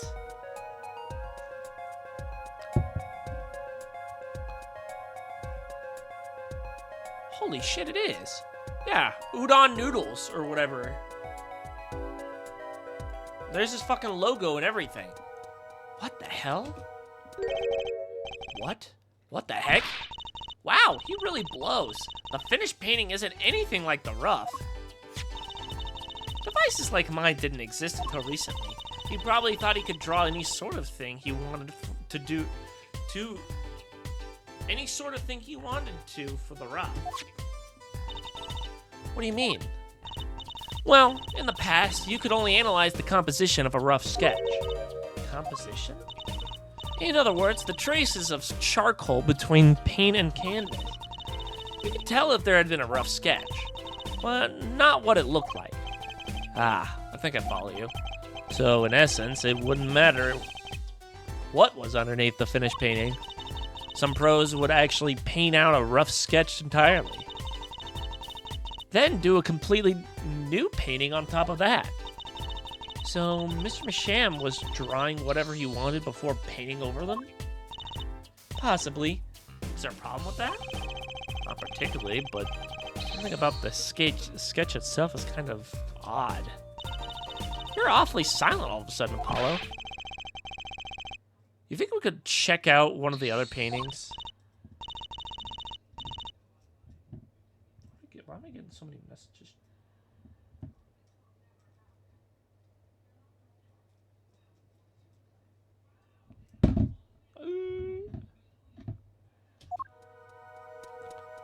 Okay, so that sketch looked like the udon noodle incident. Let's look at this one.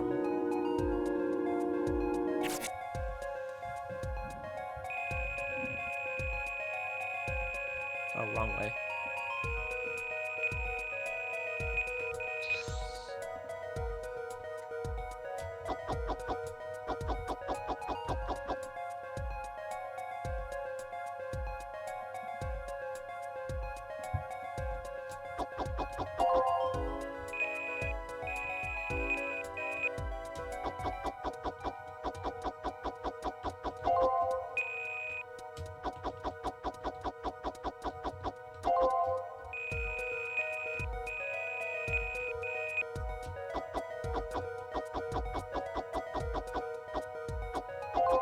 What the fuck?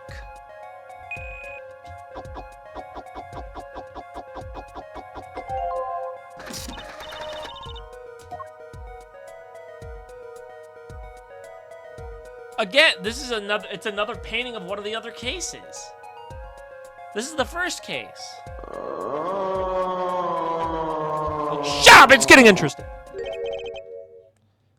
This one too. What's wrong, Apollo? You look so serious all of a sudden. Do you think I could just have a look at the last of these? Fine by me. Knock yourself out.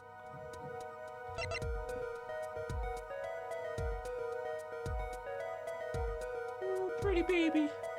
Ooh, you're a pretty baby.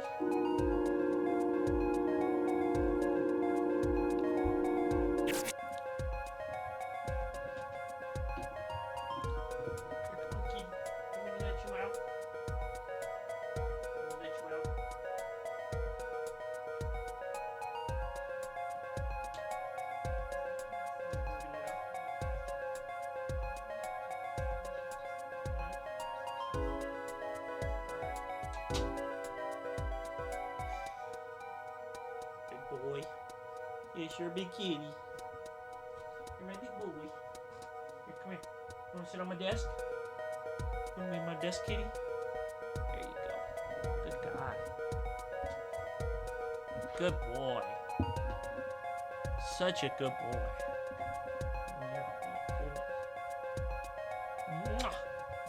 Okay. All right, time to figure out what this one is. I wonder if it's. I wonder which case is it gonna be. Is it gonna be the last one? It's probably gonna be the last one. Let's be honest. It's gonna be the last one. It's 100% gonna be the last one. The fucking cocoon incident.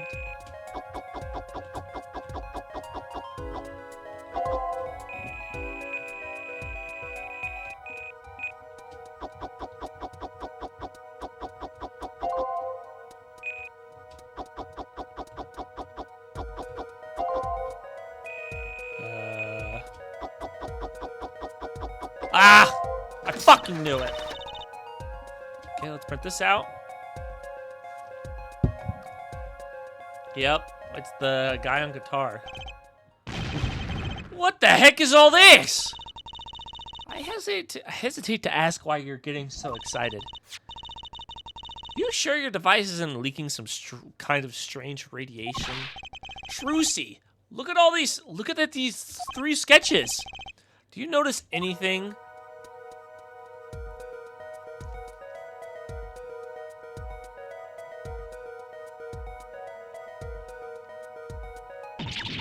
Ah! There! You're both as white as sheets. What's going on? These sketches are of the 3 cases I worked on. What? The murder in the poker room at the Borscht Bowl Club. The dead man pulling the noodle stand. And then the events that transpired during the Gaviniers concert. What could it mean? How could he have drawn those things? And why? That's what I want to know. Wait, is Drew Misham your father? Give me a break. Does that seem even remotely possible to you?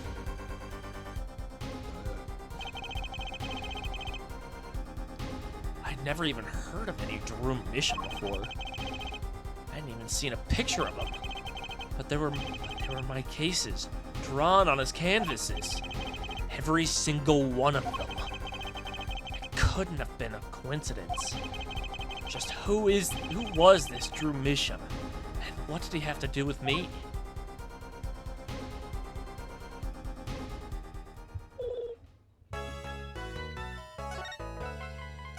He pooped my pants. Drew Misham, the poop snatcher. Can't believe Reem forced me to watch this. Twin, shut up. Good morning. So, you're Vera, right? I'm Trucy Wright. That's right with a W. But not right. Right? We're on your side. You can tell us anything. Please? Good morning. She speaks. Oh! Son of a bitch, she speaks! Someone get the gun and put this bitch down! Not bad, not bad. But I think you do better with a little smile, you know? You're so pretty. You need to sell yourself, you know? Trucy, let's take it easy for starters.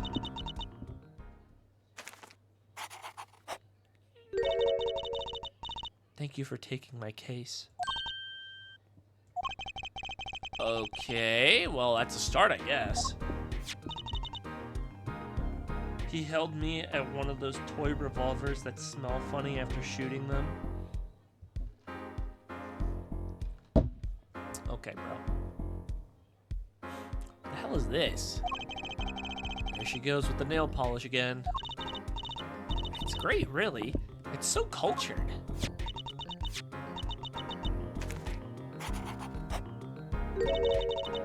Want to try?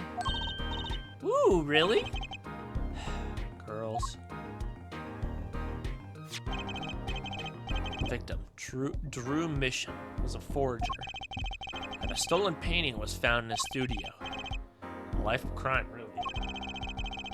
And maybe one that led to his death.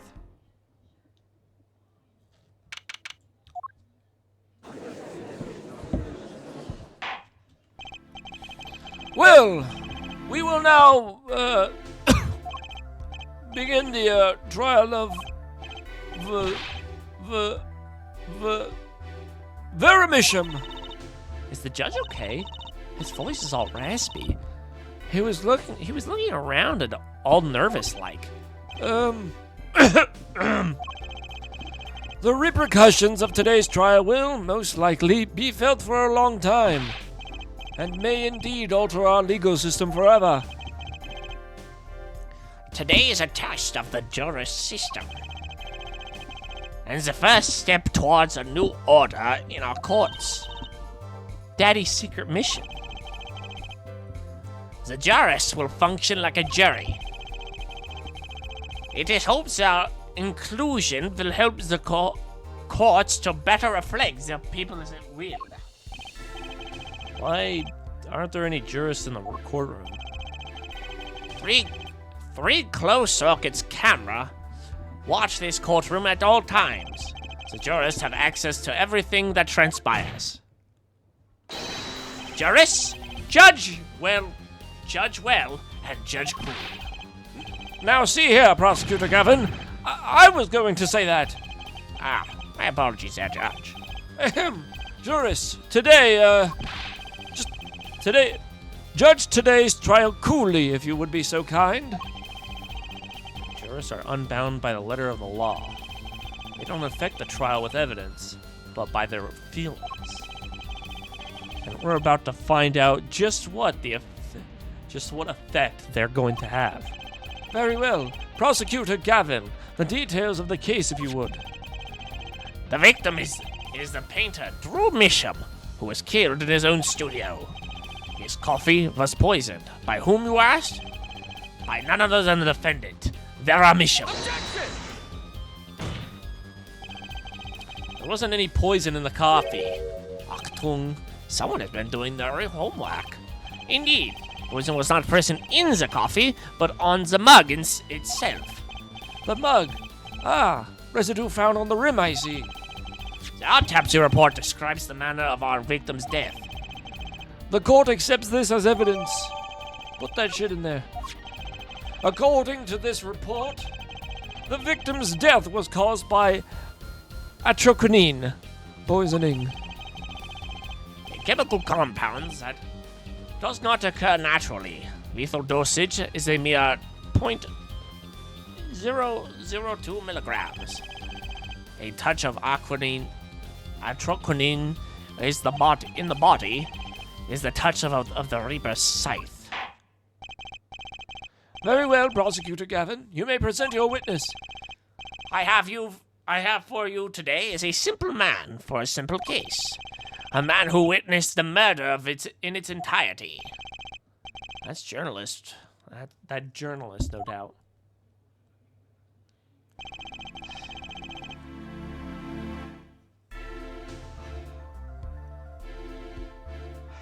All right.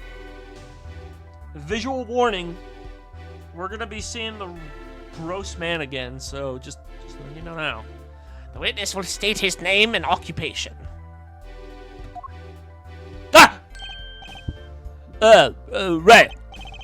Well, for starters, my name is Spark Brushel. My job is a lone observer of the world.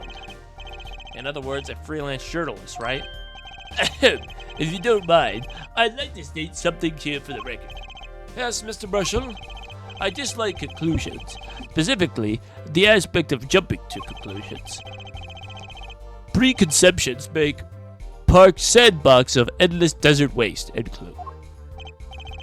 But you are a journalist. You said so yourself yesterday. Well, that's true, yes. But you must understand, I stand before you today as a man with a dream. I'm offering you my testimony in exchange for exclusive rights to the story. Scoop turns Mr. Brushel into that Mr. Brushel, end quote.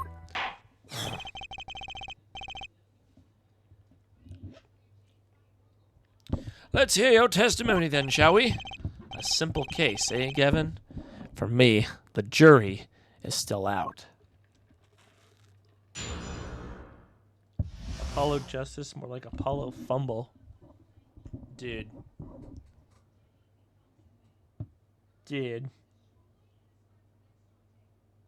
You're so fucking funny.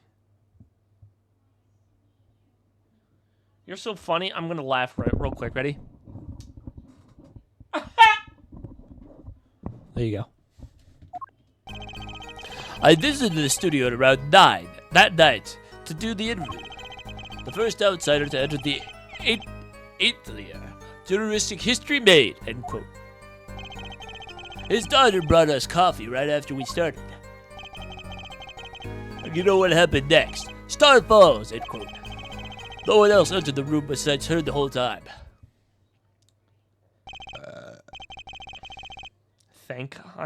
I'm here occasionally. Oh, good.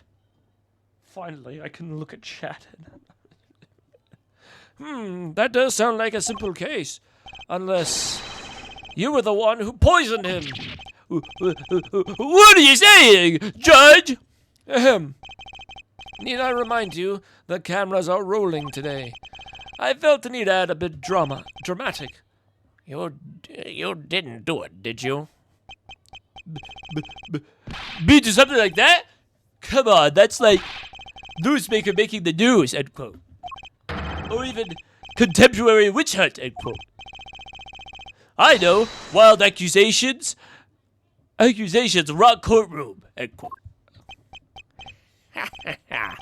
Rock indeed. Prosecutor Gavin sure looks like he's having fun. I'm so happy for him. Very well, Mr. Justice. Your cross-examination, please.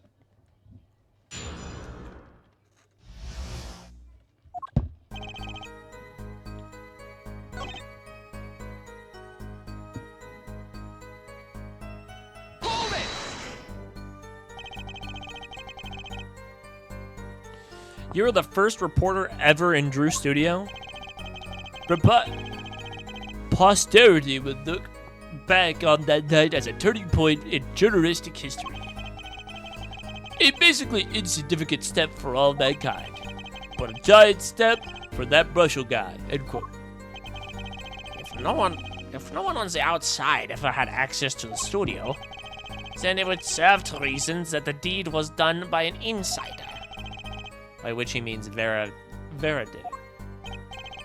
So, how did this epoch-making interview go?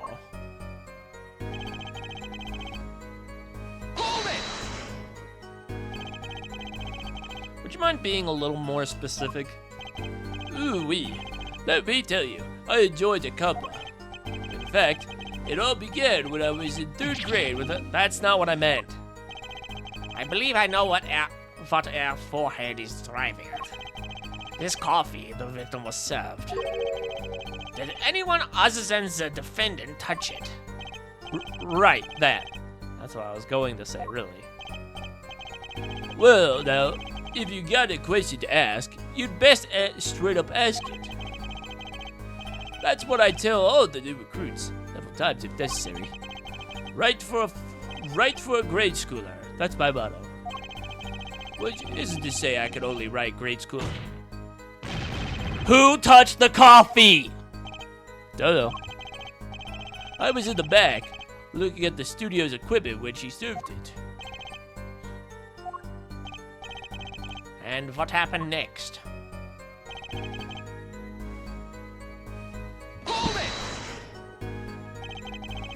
What's this about a star falling? Star falls, huh? It's like an old telegram. Send money, over. Zoe, you don't know? That's like a journalism code word. An important personage passes away. A star falls. Get it? But there's no gravity in space, is there? I wouldn't think stars could fall, really.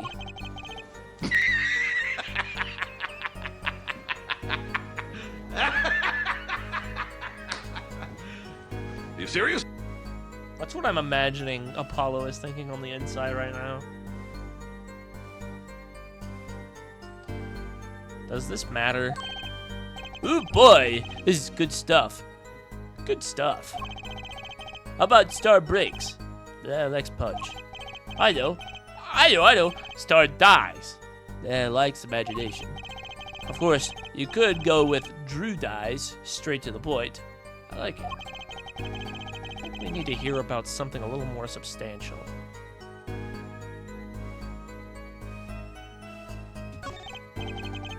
How about when Mr. Masham passed away? Ooh boy, what did you see that was? He puts his coffee mug down with a crash, right?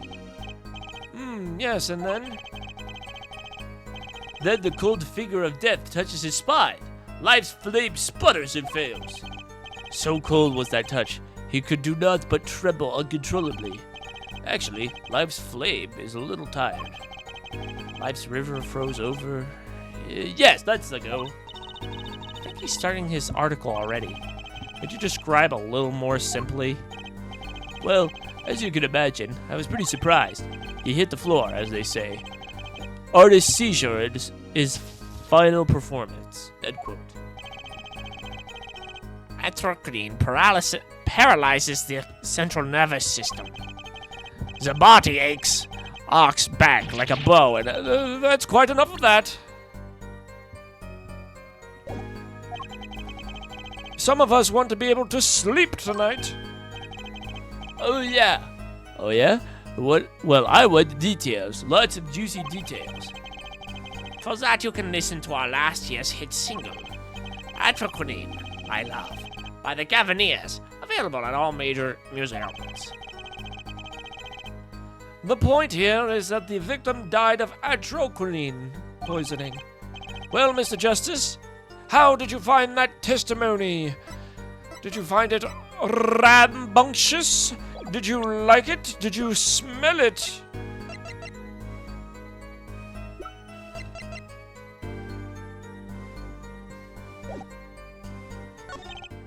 Well, as an account of the moment of the victim's death, I'd say it's very important.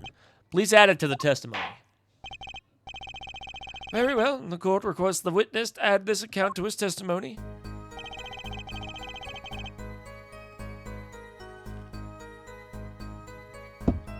Drake, you look like Brushels. Brushel. Dude. That's like the worst fucking thing you've ever said to me. Like, actually, I will find you and I will dox you just because you said that. For legal reasons, that is a joke.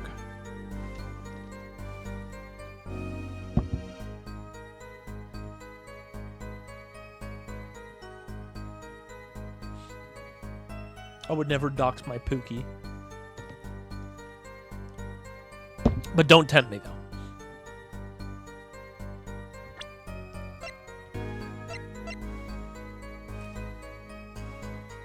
Do it in Minecraft? Yeah, I'll dox your Minecraft world. Objection! Shit.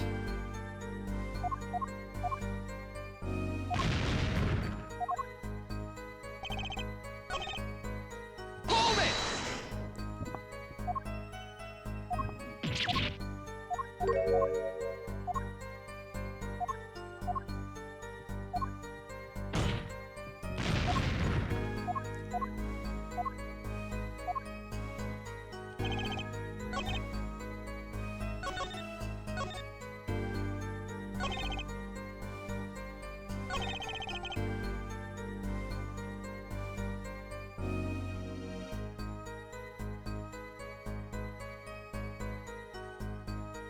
Tricky poo, I'm gonna start mumbling. I'm gonna start rumbling here a little bit.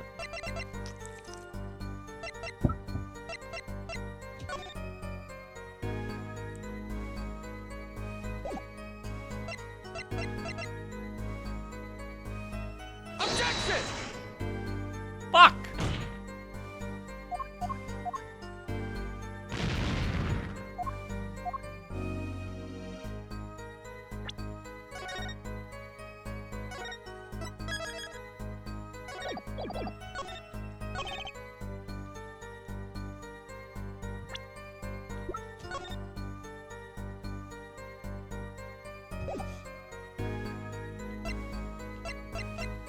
Objection! Fucking shit.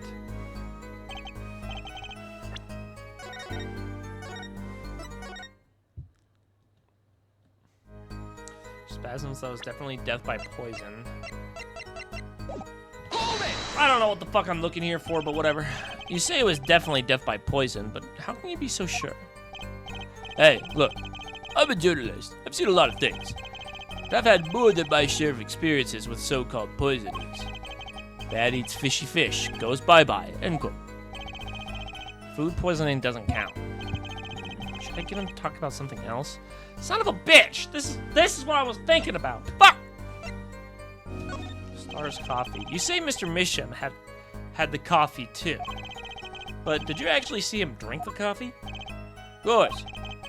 He who sees it wins it, but he who says it wins bigger, end quote. I live in a bad deceased dog eat dog and writes about it world. Yet?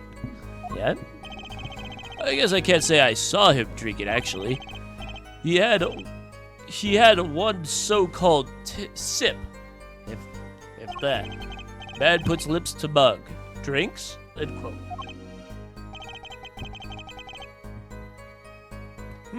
That poison is quite virulent, I hear. My stomach did a so-called somersault. Since I'd gulped down the coffee without so much as a second glance at it. Wait, maybe something's there. Some kind of so-called trick. Anyone want to venture a guess for the record? Does this guy have a pause button? Well, Mr. Justice, did you find that testimony valuable?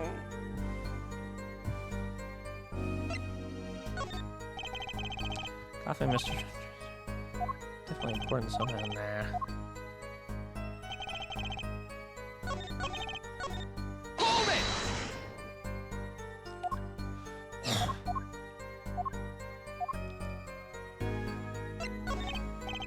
So, you drank the coffee that Vera served you too? Of course. When someone serves you coffee, you drink it. That's what my old boss always used to say. Never did get what he meant by it, though.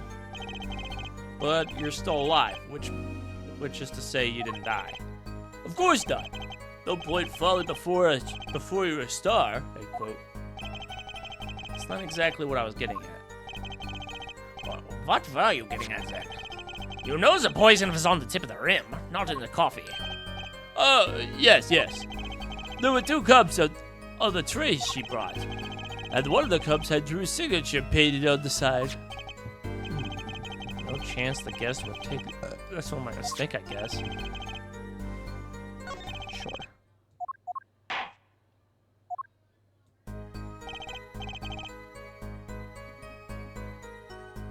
Hold it! You sure you drank the coffee? Oh, yes, quite. I gulped it down. Felt the sweet scorch in my throat. But you say the victim took one sip and fell over.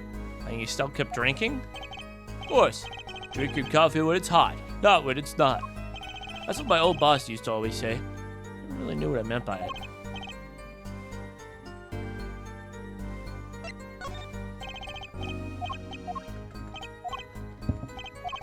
Okay, we've already done this.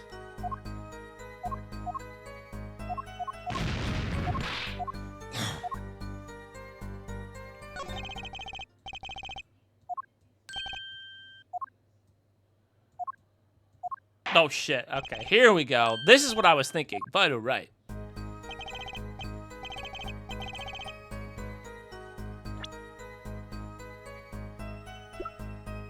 Objection! You fucker!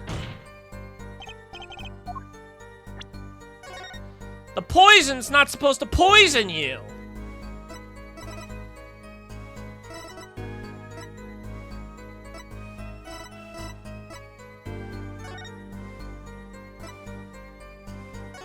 If I load this.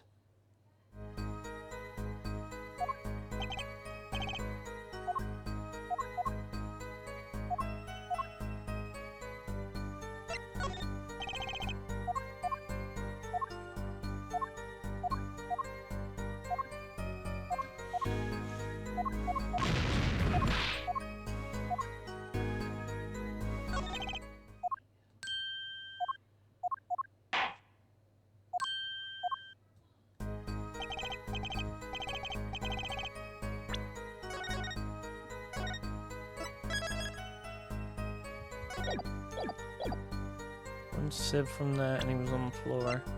So we know the poison. Objection! Okay, there we go. I had to show the poison. Whatever, that's fine.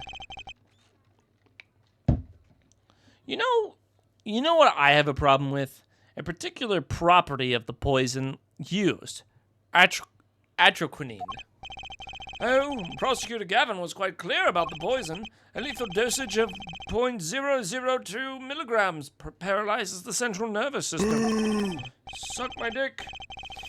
If you drink that, even you, Mr. Justice, would have been reduced to a quivering pile. Why are you using me as an example? Unfortunately, we weren't told everything. There was a vital omission in Prosecutor Gavin's information. An omission? Atroquinine is as virulent as he says. But death doesn't come upon ingestion, not immediately. That's because atroquinine is slow acting. Slow acting? According to one forensic scientist, it's one of the most virulent poisons, but it is absorbed into the body astonishingly slow. It takes at least 15 minutes from the time of ingestion for adverse effects to show.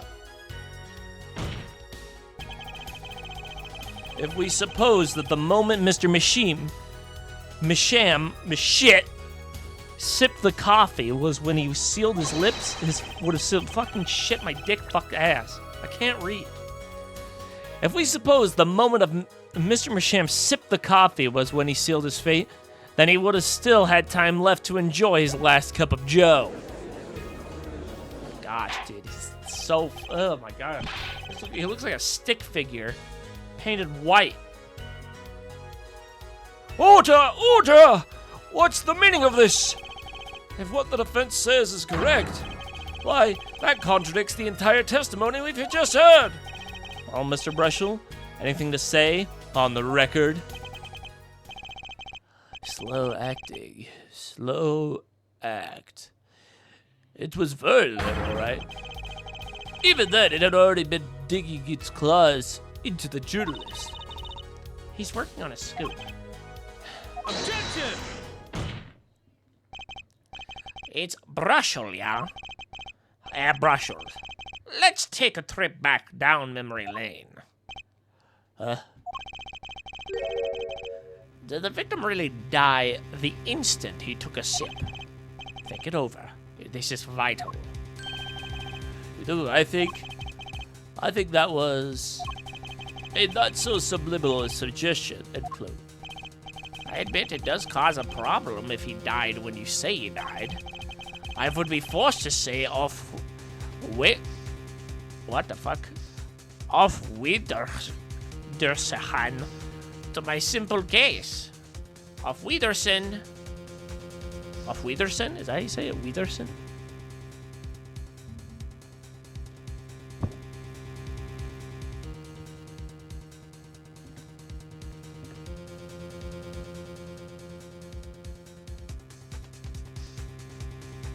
Oh, it means goodbye.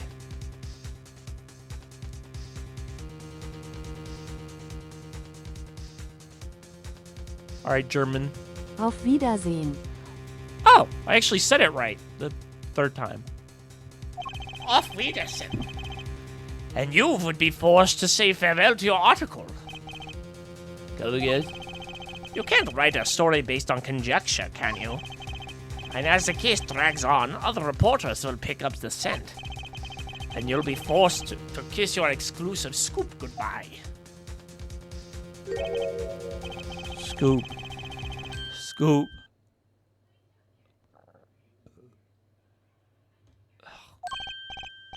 Look, wait. Just wait a second. Just 1 second.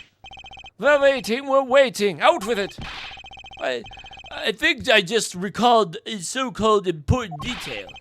A revival of recollection, end quote. A story's survival, end quote. Attorney utterly confused, end quote. Actually, I did notice something when I visited the studio. I'd heard of a poison that takes its sweet time, see? But not what I've been saying for the last few minutes, apparently.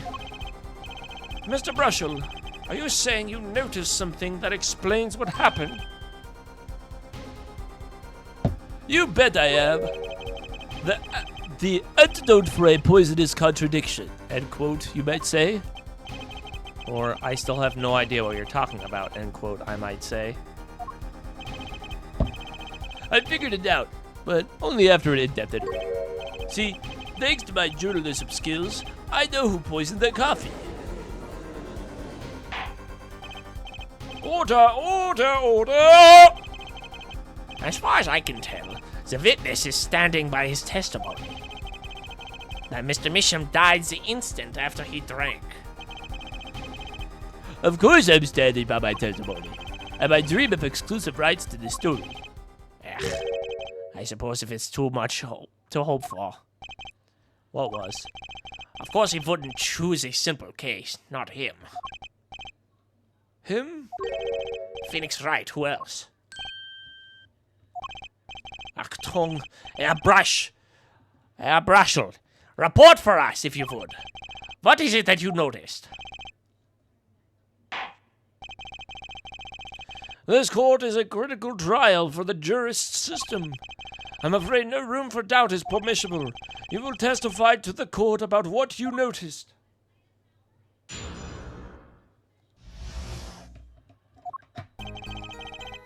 When I arrived at the studio, Mr. Bishop was at his desk. He seemed to be writing a letter, but he quickly sealed the envelope. I thought nothing of it at the time, of course. Now that I think about it, what if he was writing a sewer slide note? A sewer slide note. Yes, he had this look on his face. Man's face incredible.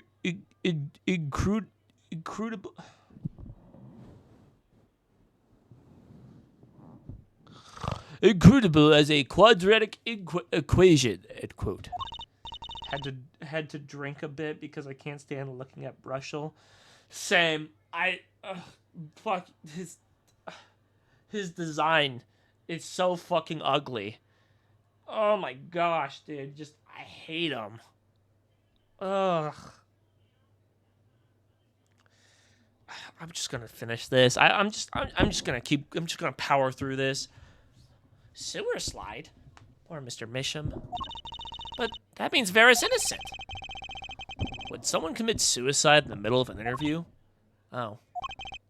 Very well. You may begin your cross-examination. Ugh.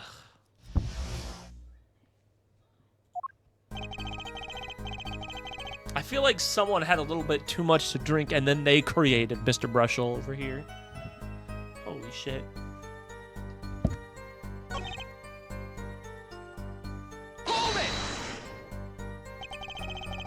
So he put the letter away when he saw you. Early reporter gets worm, end quote. That's my secret. Whoa. What the fuck was that?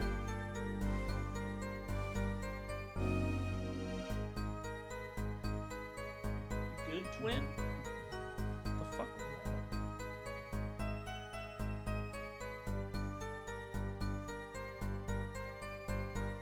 Like, fucking hell. I don't know if you guys heard that. My cat just made a loud noise. Like he was like growling or something.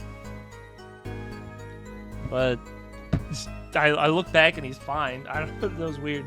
Scared the shit out of me though. You okay? You want kisses? Yeah. You're my good boy.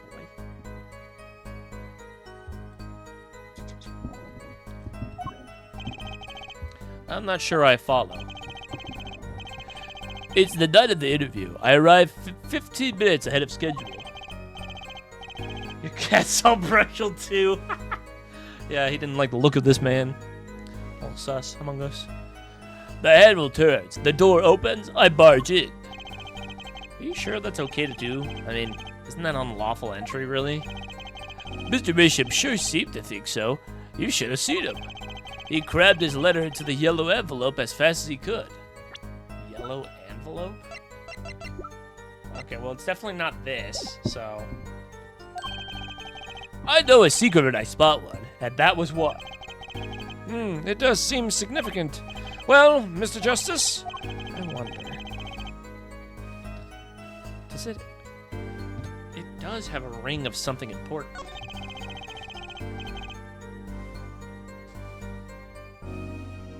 The defense finds this testimony vital, Your Honor. very well. Please add it to the testimony then. Why not? My account comes free of charge.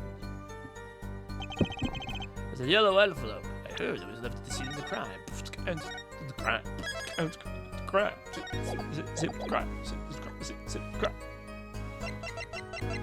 But it was a red envelope.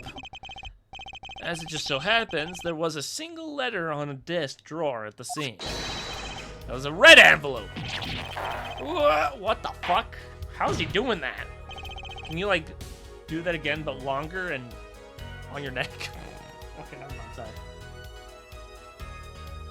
Good lord. How did he even manage to do that, though? Like, fucking hell. That tie is, like, long enough to crush his face. Prosecutor Gavin. Yes? Was a yellow envelope found at the scene of the crime? Unfortunately, no. But, forehead. It's easy to mistake the color of an envelope. I guess. But not this envelope. See.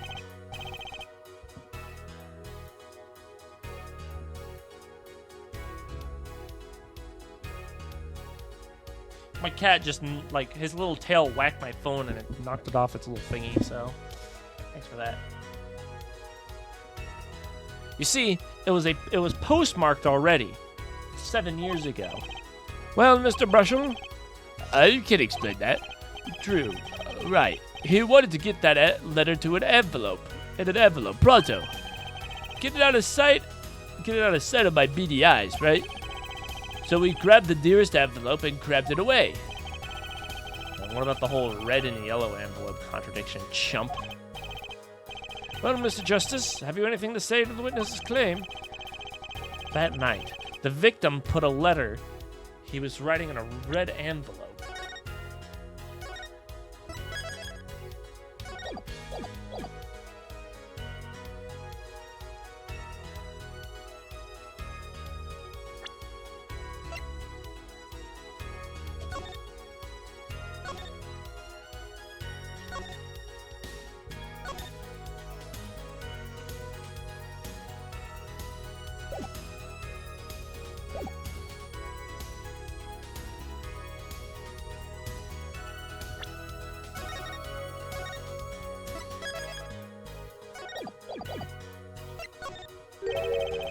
That's impossible. Ah, I like your expression. So full of confidence. It's simple, really. As it just so happens, the defense team investigated the contents of this envelope with the assistance of the forensic scientist. But note that this letter is addressed to Drew Mission. Oh? Why would he address a letter to himself? Let alone send a sewer slide note to himself. I've been scooped! Order, order, order! Mr. Brushel, can you explain this to the court? Oh, my. How could I have forgotten? I suppose this happens to the best of us. Reporter gets old, forgets lots. End quote. I'm still waiting for an explanation, Mr. Brustel. How old even are you? Oh, you're 30. Never mind. I don't want to look at his photo. Well, that's the thing, see. After he put the letter in the envelope, Mr. Mission sat there searching his desk drawer for something. His desk drawer? Yes, a stamp. A so-called postage stamp, end quote. A stamp? Whatever for? Well, to mail his letter, what else? And then, oh, why, yes, come to think of it, I think I saw him put it in his letterbox. Yes, it was a yellow envelope, and he put it in that box. Well, apparently this yellow letter has nothing to do. Oh, how I wish it. Oh, how I wish. How I wish it did. Just think of what it was. Think if it were a sewer note. What a story. Star writes sewer slider note in front of a reporter. Falls. Ahem. As I was saying, it has nothing to do with this case. That said, yes, Your Honor.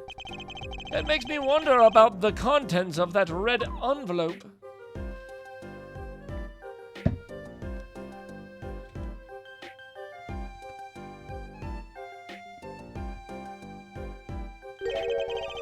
$100,000 is quite a good deal of money.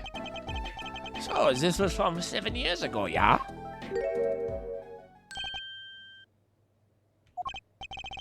So, am I finished? Am I finished here? I was thinking of, going home to start writing.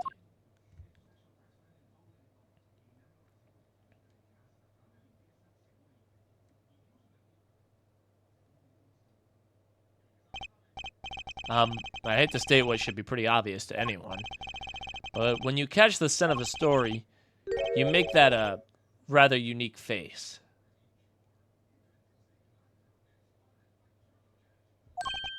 Ah, come on. Attorney has active imagination. Little else, end quote. Even I noticed something, and my eyes aren't what they used to be. You know, I'm starting to understand what all this perceiving stuff is about. Judge has active imagination, end quote. Please continue with your testimony. Tell us about the scent of a story. Hey, I'm the one asking the questions here, usually.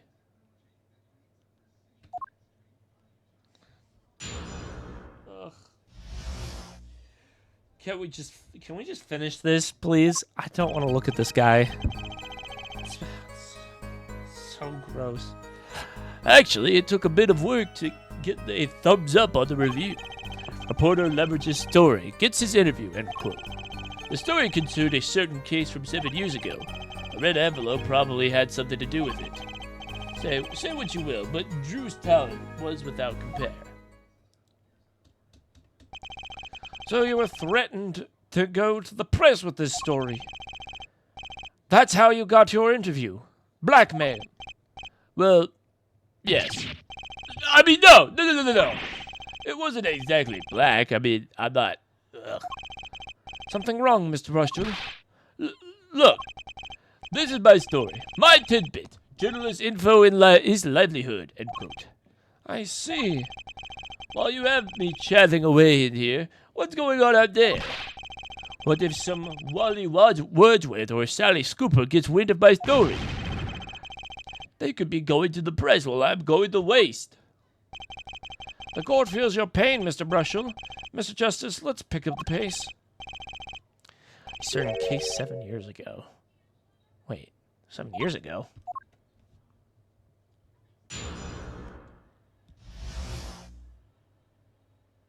Shit. I turn around and I see my cat. He's giving me the fucking devil eyes, dude. Holy shit.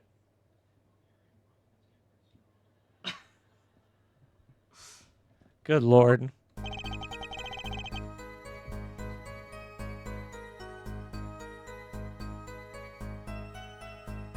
Quit looking at me like that.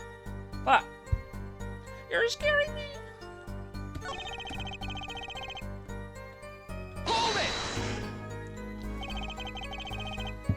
Exactly what sort of story was this? Oh, a little one, like I said. Nothing more, nothing less, nothing in between, end quote. I might have suggested I had a lead on this particular story, but I didn't threaten or cajole or nothing. Honest. So a suggestion was enough to get an interview? Mr. Misham must have really wanted to keep it under wraps. Hold it! A certain case 7 years ago? Tell us, what case? Let me state one thing, Mr. Attorney, and you can quote me on this. I can't talk about that case. Why not? It's about journalistic pride, and staunchness, and credibility, and connections. Journalist reveals sources only over his dead body, end quote. So what'll it be? Gonna strangle me? Dead man don't tell tales, Mr. Attorney. He sounds pretty determined not to talk. Our chances of breaking his will aren't looking good.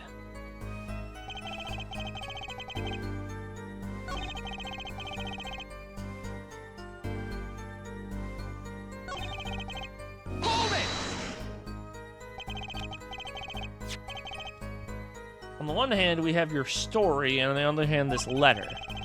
What makes you think the two are related? Oh, I was just saying it's possible. Called it reporter's intuition, of course. Hey, I say a lot of things. You're gonna pick all of them apart? Be my guess. All of them? No, just the incredibly suspicious ones.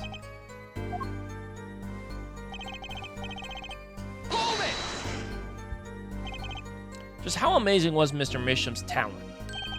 Huh? Ooh-wee, boy. I mean, hey, he's a star, man. A star. The flow of his brush was a great, undulating river across the canvas. Artist pays to light up the studio like sun, end quote. This guy is full of wacky gestures, but that one just now was wackier than usual. Looks like he's kind of nervous to me, Apollo.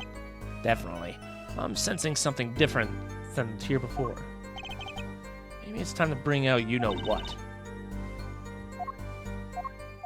Alright, skip all this.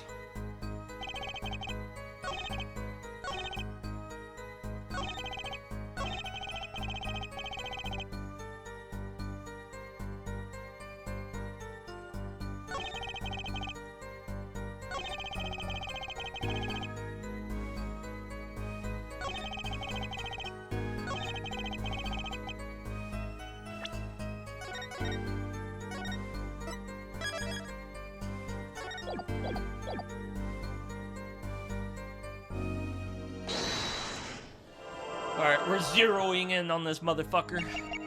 They what you will, but Drew's a talent like others without compare.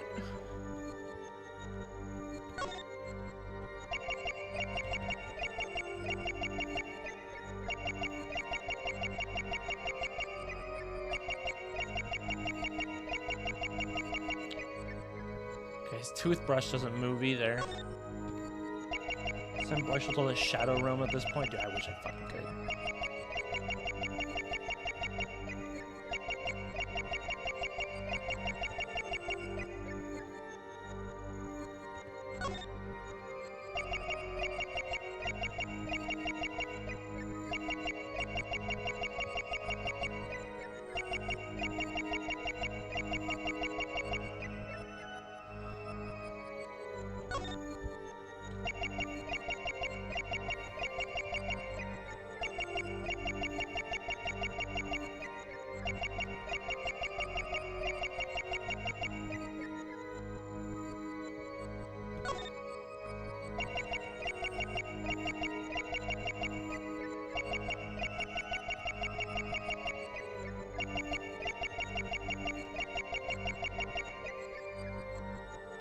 There's something here.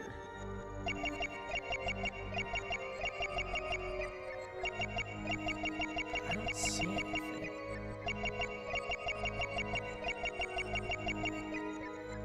Maybe his throat?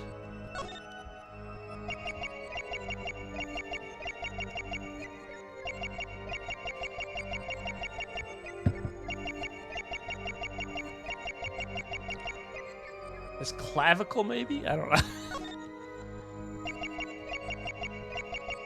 What am I looking for here?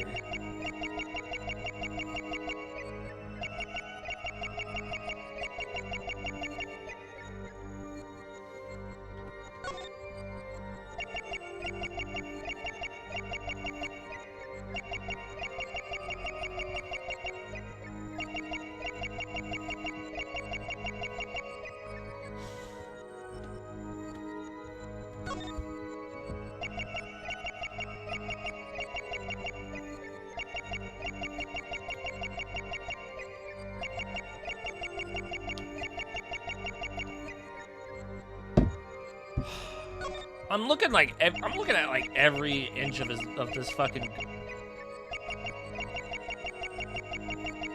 Did his comb move? Or am I crazy?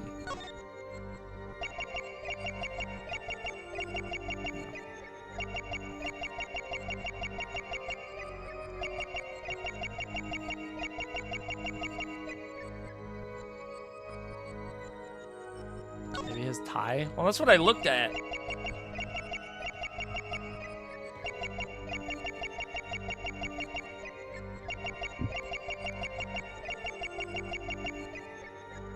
I don't see nothing.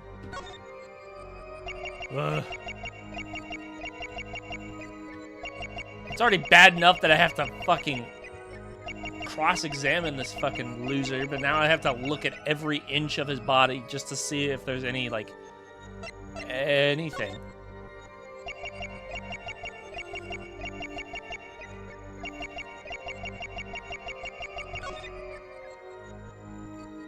Gotcha! Is it the toothbrush, maybe? You're hiding something. You You're giving me a heart attack. Sorry, it's just that we were moving just now. It was particularly suspicious. What's that supposed to be? Usually I'm just sort of averagely suspicious. Sorry, my mistake.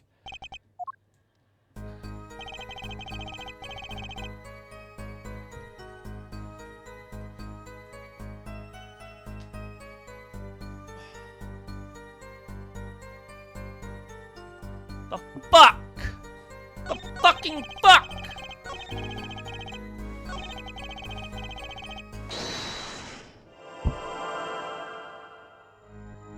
Flip, blue flip.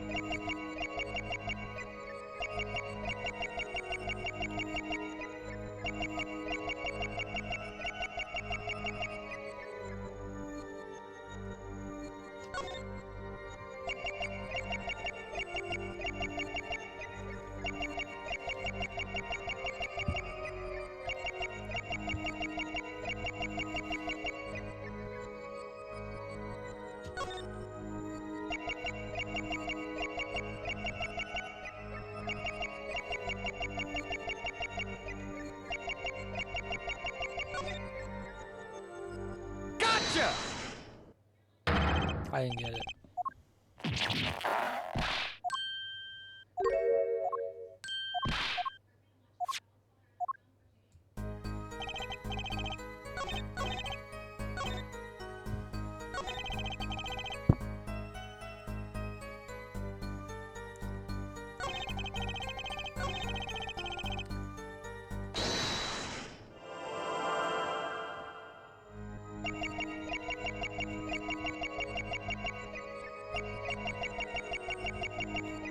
There's got to be something different.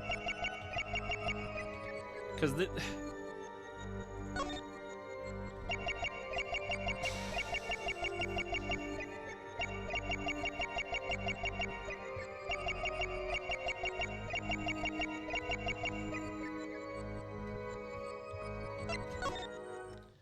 I don't see it.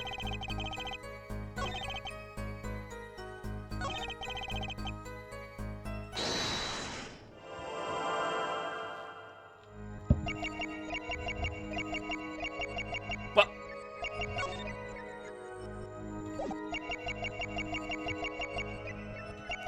I can't tell if that's from...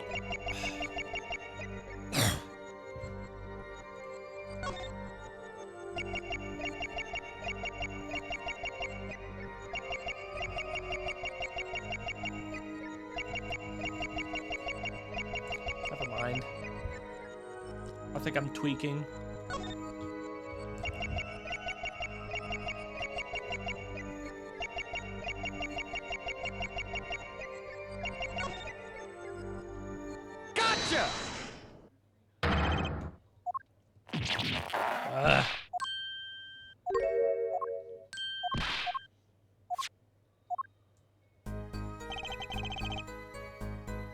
Focus on what, though? Maybe his luscious lips? Or maybe his cheek blemishes?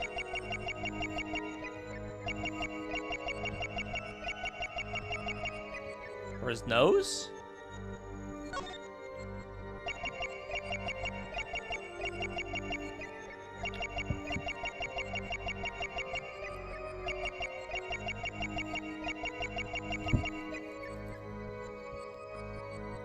Oh my gosh, dude, just fucking, I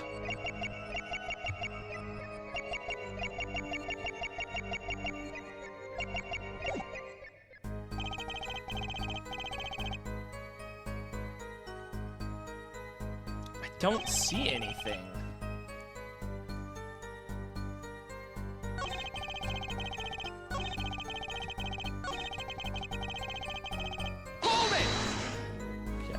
This. The victim, Drew Masham, had an aversion to reporters. Boy, I guess. Not even my considerable charms did much for him. Until I finally got my thumbs up, that is. Maybe you can elaborate that a bit for us?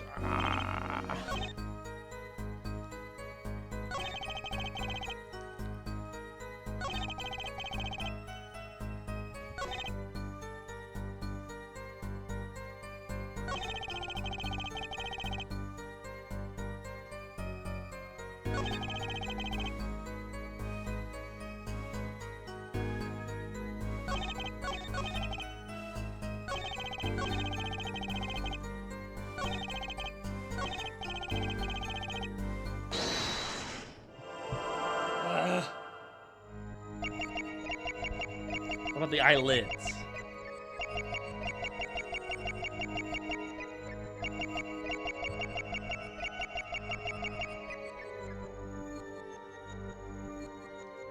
I swear to fuck, I'm this close to looking it up, and I really don't want to.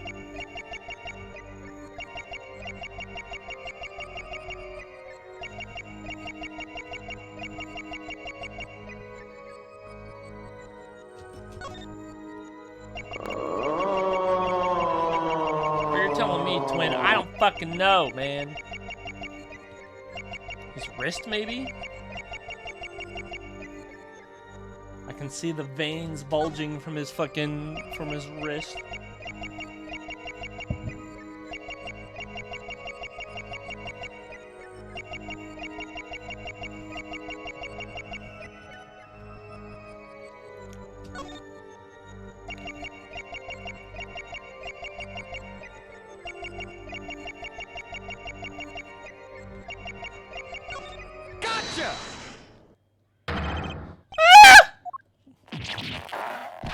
Google Gamer. I don't want to look this up, but I just don't see it.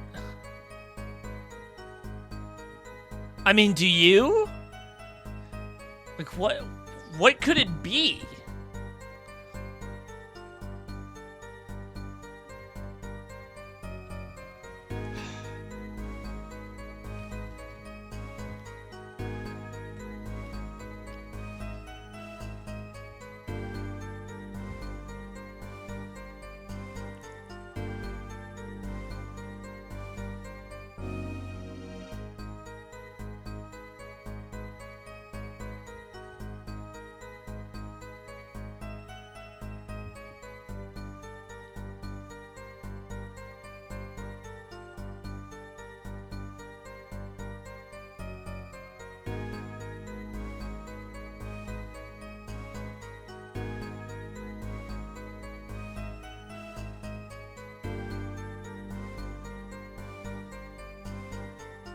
What?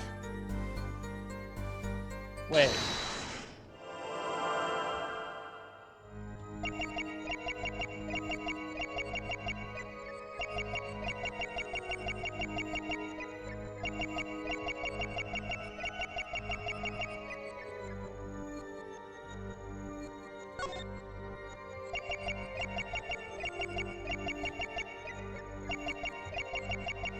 Son of a bitch, there it is.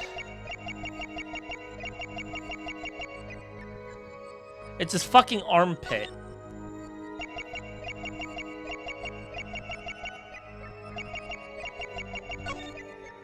Okay.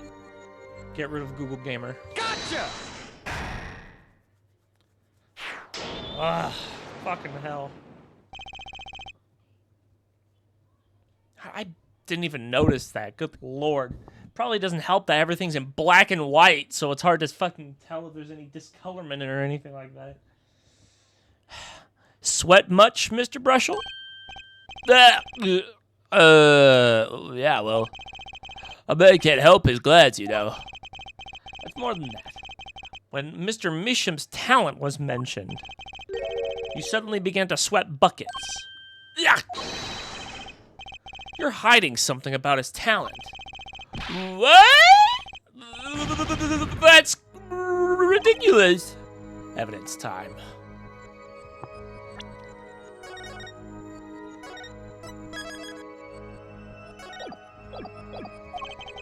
Let's show where Mr. Misham's true talents lay. It just so happens I have evidence showing the talent mentioned in the letter.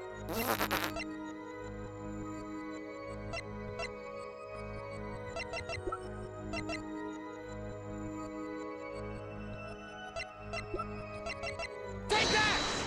Is this one? Okay, no. Then it was the other one then.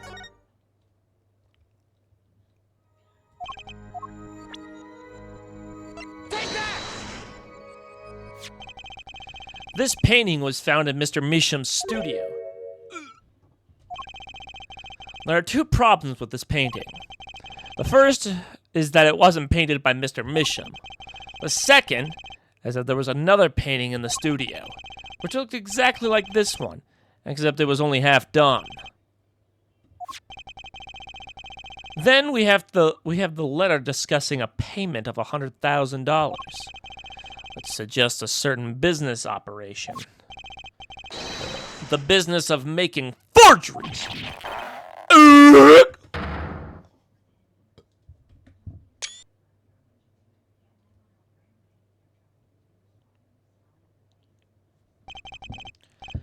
That is all, Your Honor.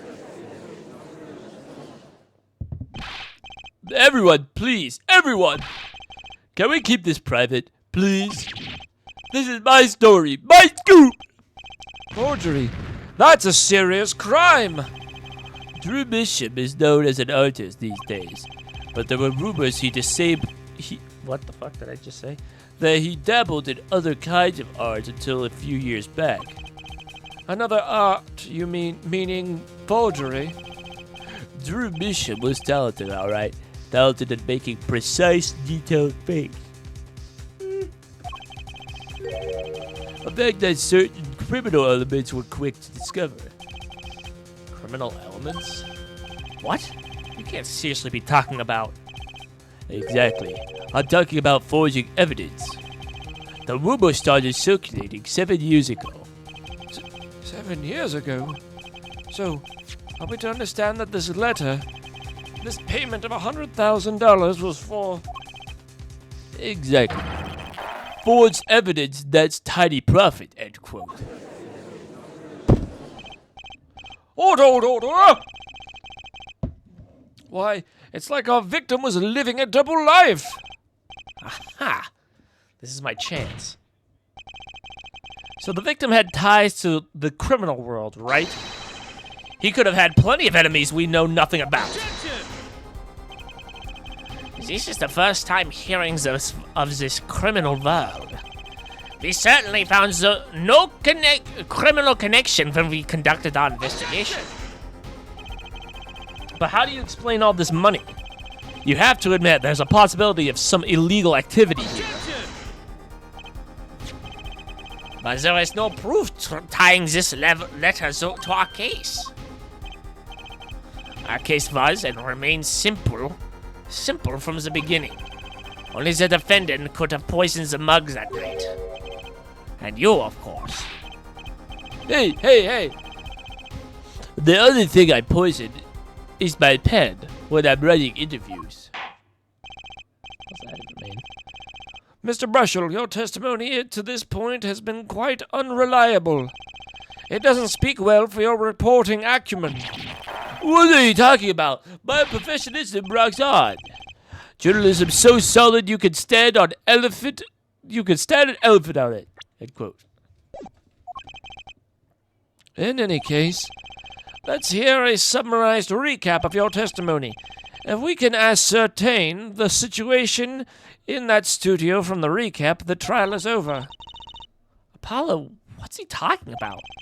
The cross-examination showed Mr. Brushel didn't have reason or means to poison him. As long as there's no other suspects. And then the killer had to be Vera.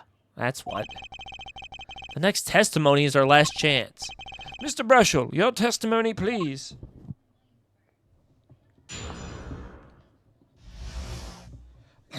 Alright, hold on. I'll be right back. I need to go do something. Holy shit. Oh my gosh.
Oh, fucking finally. Woo.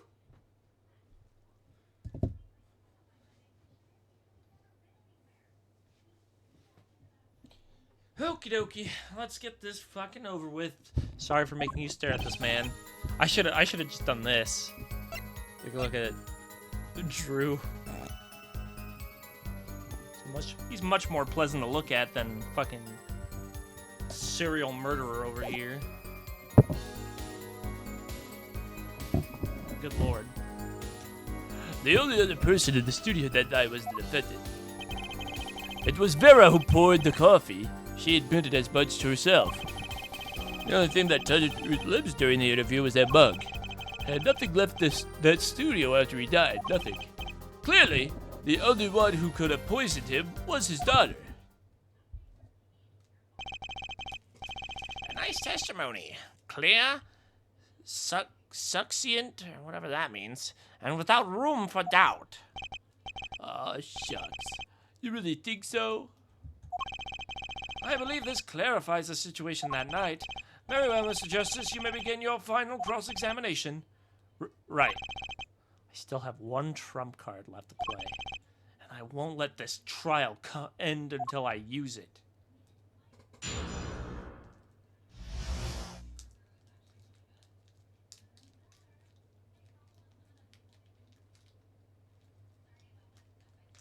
I got me an ice cream sandwich.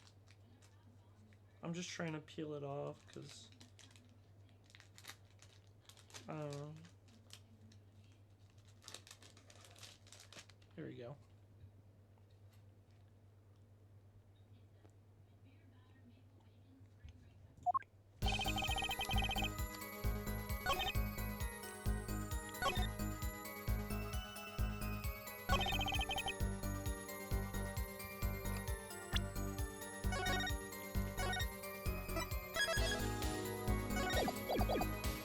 Except the letter. Objection! This is the only link between the studio and the outside world. A letterbox? What did Mr. Brushels just tell us?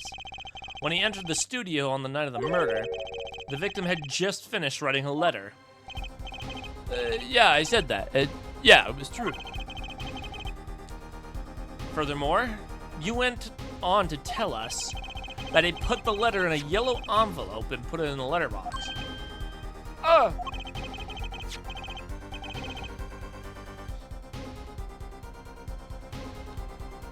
But that very same letterbox was empty. In other words, that night, the yellow envelope disappeared. Objection!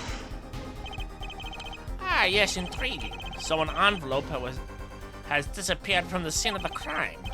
Of course, this changes nothing. Huh? He has a point, Mr. Justice. What we're trying to figure out here is how the poison got into Mr. Misham. Is it really important that this envelope the witness says he saw disappeared? Well, if it did disappear, then something did leave the studio that night. That seems very important to me. Very well then. The witness will add this to his testimony. You got it. You still think this fails to change anything, Applehead? I wouldn't be so sure. A letter disappeared from a crime scene that night. And this is exactly the opening I've been waiting for.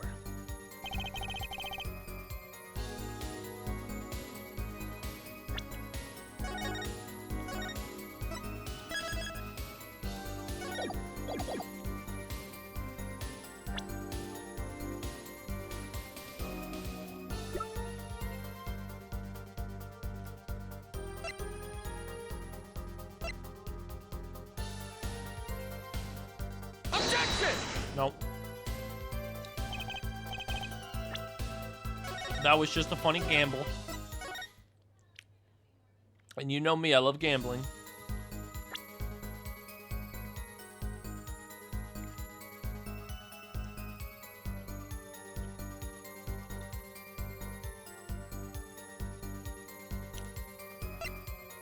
Objection! Nope.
So we used up 3 objections so far.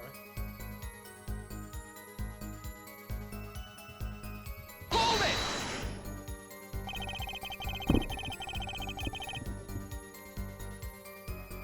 Nothing could be more serious than an envelope disappearing from that studio.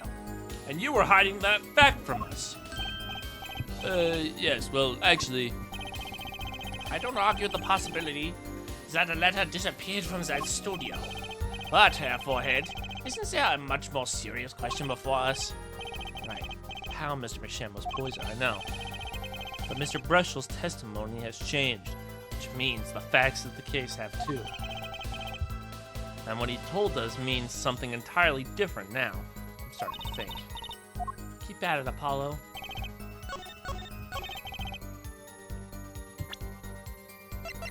Objection!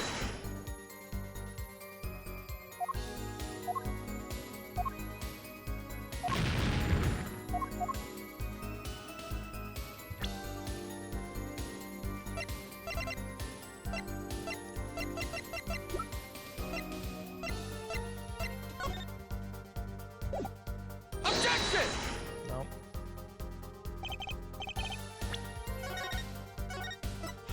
I'm trying to think here. So, what changed? I mean, I assumed that the fact that the letter is missing means that she wasn't the only one that was there that night. Hold it! You see clearly as though it were obvious. But this claim that the defendant poisoned the victim is merely conjecture. Yes, well, you see, my business is all about making the most ridiculous play. A bad habit, I know. Yes, well, actually, I guess it was more a case of ridiculous journalist sounds wrong. I quote. The court is forced to agree with you. Please refrain from conjecture.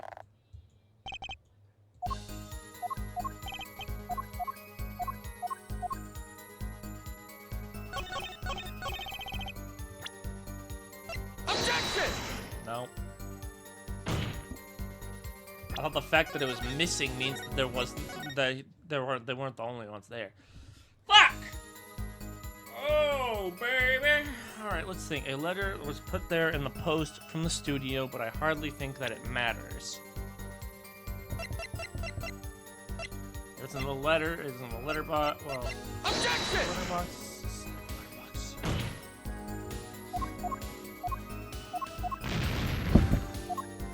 I think we already did that, so.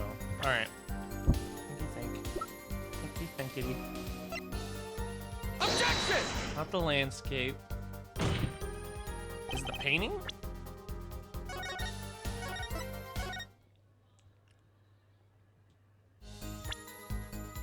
Objection! No.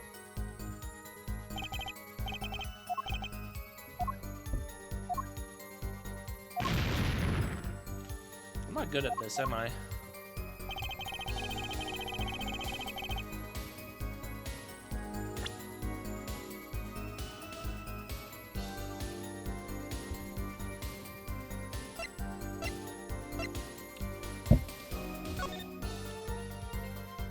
Okay, now we've already looked at this.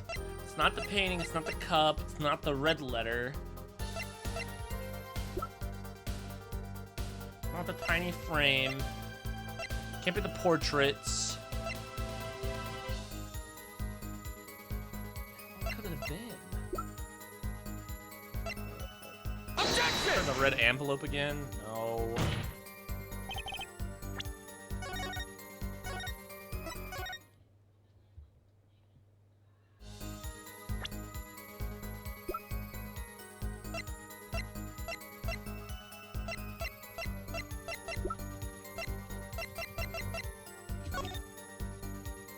I don't think this ticket has anything to do with it. I don't know why I even bothered doing that. Or this. Objection! This?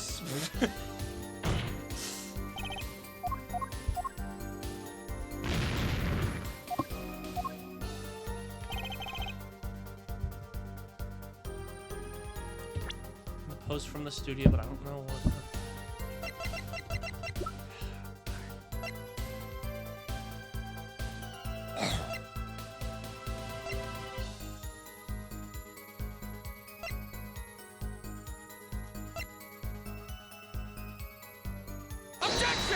It isn't that, and it isn't this. I swear to fuck. If it's... Am I gonna have to just, like, go through each piece of evidence? Am I gonna have to be that guy? I'm gonna have to be that guy, aren't I? Because I genuinely have no fucking clue.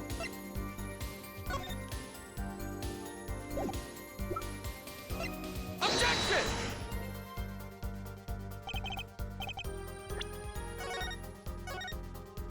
And it's gonna fucking suck, too. I fucking hate doing this. I would rather figure this shit out, but I don't know. I have no idea.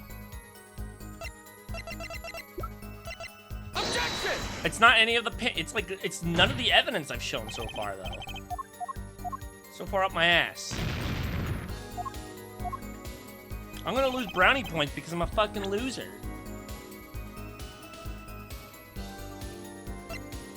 Objection! It's not a magician. Fuck!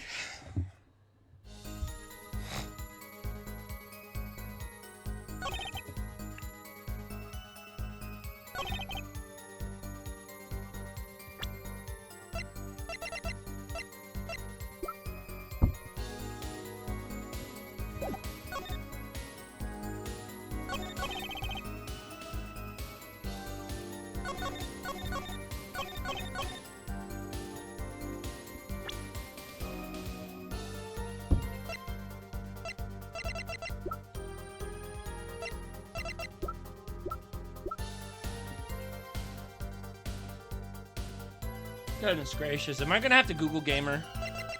Am I just dumb? I feel like I'm being dumb.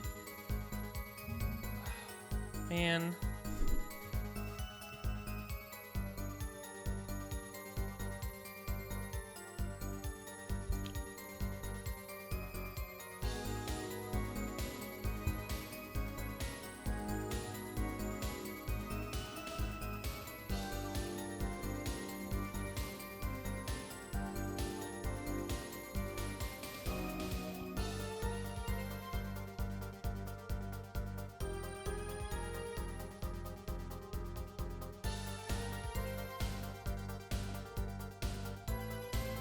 Oh, wait. I'm supposed to ignore that? Mix would know. Well, he's a Yu-Gi-Oh! Gooner. He's not... Okay, so maybe I'm just supposed to ignore it. Hold it! Alright, I'm gonna leave it at that then. You a Google bitch at this point? Look, all I read was just press the third one. That's all I read. And honestly, maybe that should have been something I should have done before. I should have probably thought about that. So that's my bad. But I'm like halfway cheating, all right? I know I'm supposed to press this. I don't know anything about what I'm supposed to do. That's all I know, all right? There you go. So I'm not like entirely cheating because I don't know where I'm supposed to. I just know I'm supposed to press this. So let's view. We'll get this one. You sure about that? Well, to be really, really precise, I was busy gobbling mint candies the whole time. One of those candies might have been poison. Yet, at the time of the autopsy, no fresh fragrance of mint filled the room. And no mint residue was found. It was a long shot anyway. Apparently, you're still trying to prove this. You think the victim ate, drank, or otherwise ingested something other than coffee? Well, Mr. Justice, if you have some proof. Ah, okay, here we go. Okay, now this is definitely it.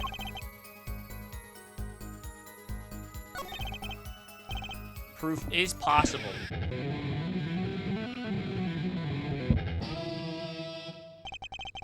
You do understand what we need, yeah?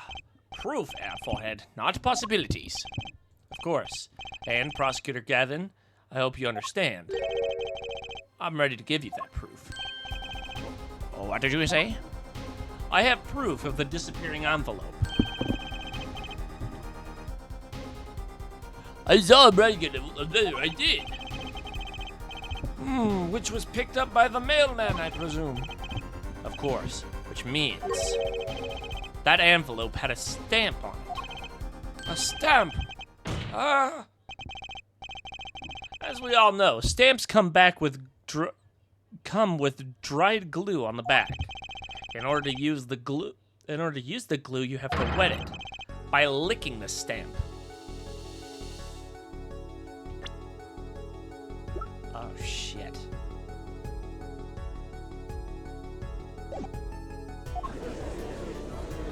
Objection! No one worth talking to actually licks stamps in this day and age. Objection! Even if you wanted to talk to him, you couldn't. He's dead after all. Objection! Okay, so he licks the stamp, but wait.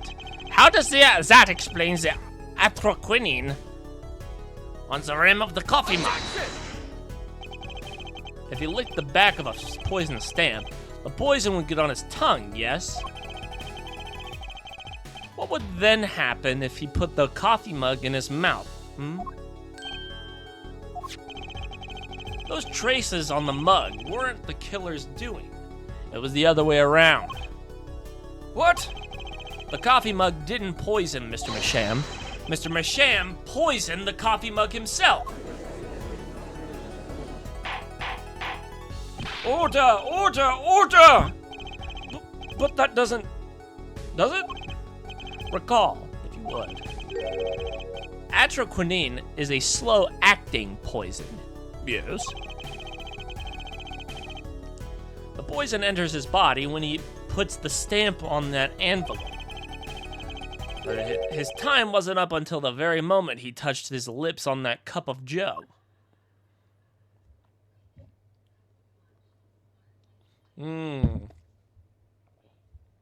So that would explain his testimony.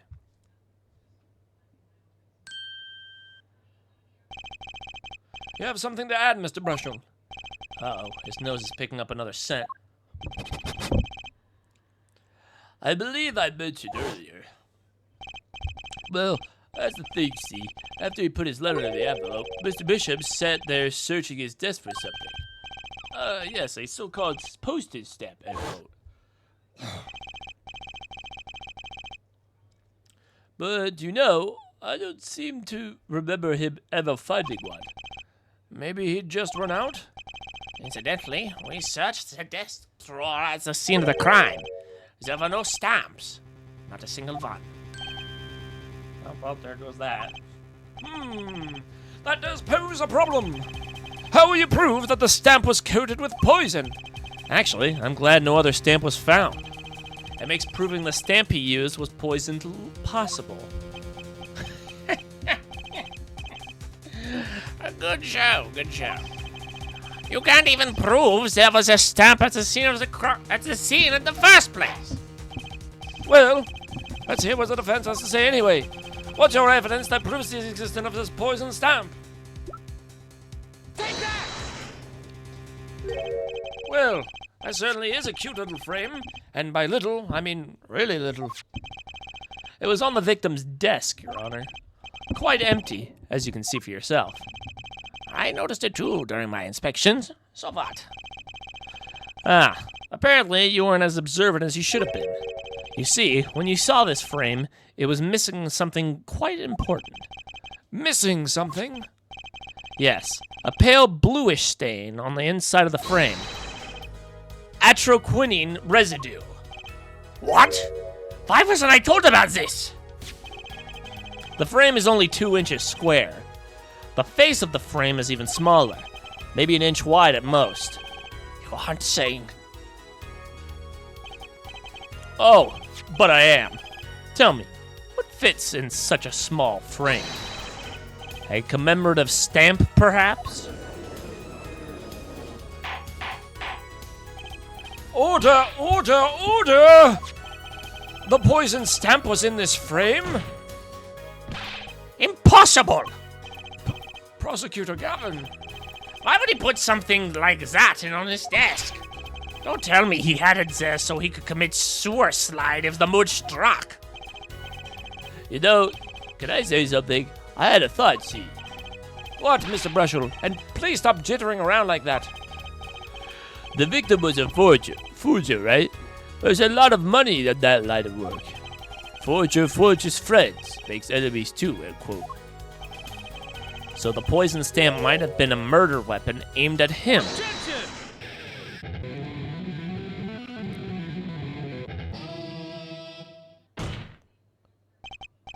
Oh, rich. That's rich.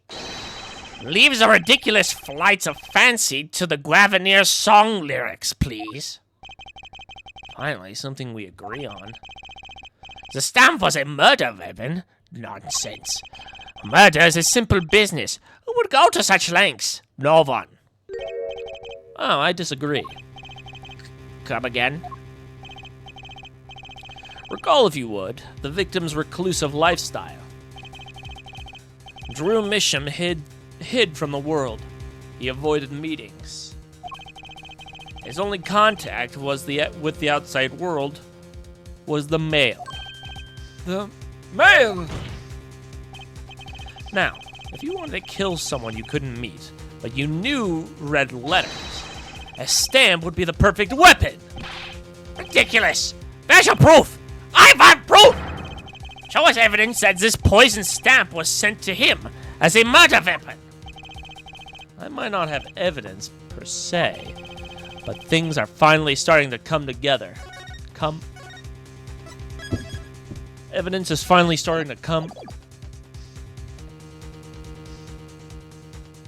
Matt, why don't you say positive things sometimes in chat? You always say this, say that, call me a bitch, talk about your hemorrhoids. Why don't you say something nice for a change? Just to freshen up, you know? I don't know what this kind of. I don't know where that came from. It just kind of came out of nowhere. But why don't you say something positive? Let me see you say something nice in chat for once. It doesn't have to be about me. Preferably, it would be about me. But if not, you know, you can talk about something. Talk about something. You know?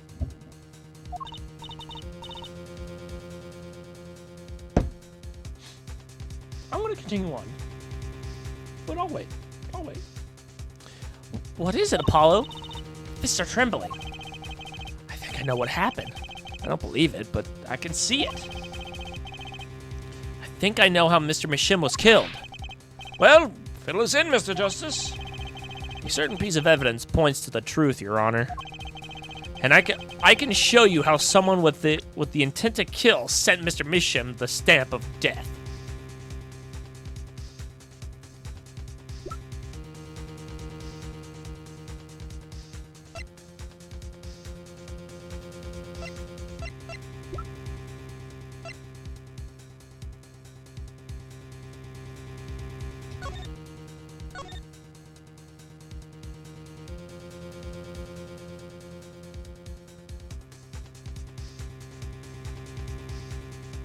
Oh, I see. Yeah, right there. That's it. We got her, baby. Isn't this the envelope? The one from 7 years ago? Think about the text of the letter again.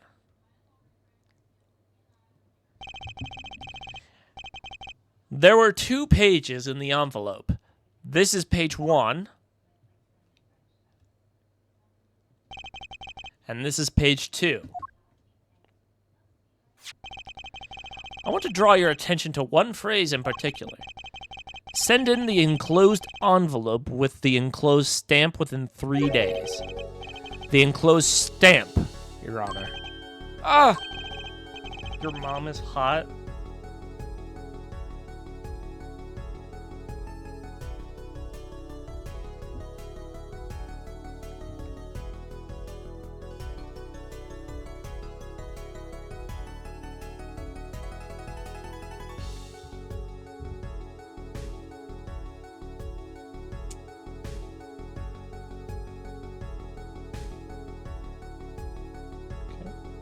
Just gonna go ahead and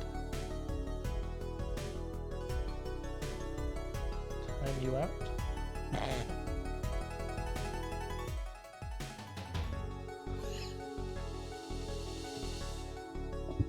Yep.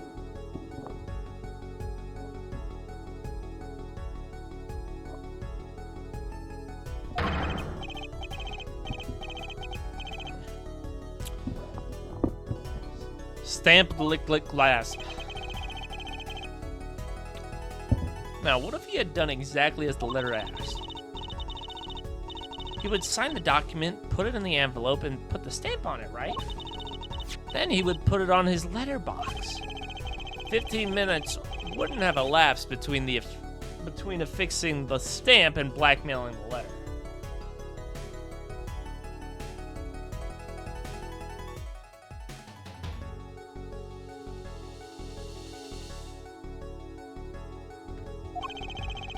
But the clock started ticking, and when the time came, he drew his last breath.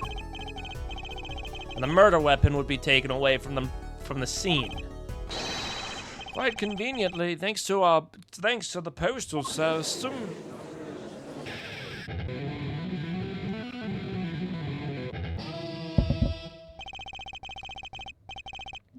Such a splendid imagination you have there, Forehead. Let me confirm one thing with you, if I might. So, this poison stamp was inside this envelope from 7 years ago, yeah? Is that what you have us to believe? You'd have us believe? Really? Well, it's a little bit bit of a stretch, but there's a possibility. Yes, a very small possibility. How small, I wonder? A poison stamp in this envelope. A stamp that then became the murder weapon. How do you intend to prove this seeming coincidence? Well, it was 7 years ago, and we don't even know who sent that letter. And your answer is silence. I see. Very well. I move to... It's not nice to pick on the Fräulein Clavier. Oh, shit! Emma! I thought that was the other guy. I was a little spooked there. Well, like my Christoph Gavin impression? Did I sound like him? Don't quit your day job. Don't you have a crime scene to be looking after, Fräulein Detective? Someone had to dig you all out of the mess you're making of this case. Mess? You know, none of this would happen if you just trusted in science a little more. You could find out if that stamp was in the envelope easy. Got to explain yourself, Fräulein Detective? Glare at me all you want, but science is on my side. It's all in the residue, right? That's right! A poison detection spray. Produce the red envelope at once! You can open it on the authority of the court.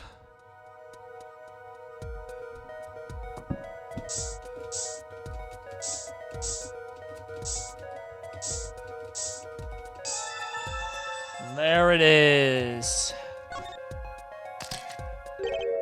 Well, would you look at that? No mistaking it. That's atroquinine residue. I don't believe it. A murder weapon from the past. Now, 7 years later, it bears its fangs at last.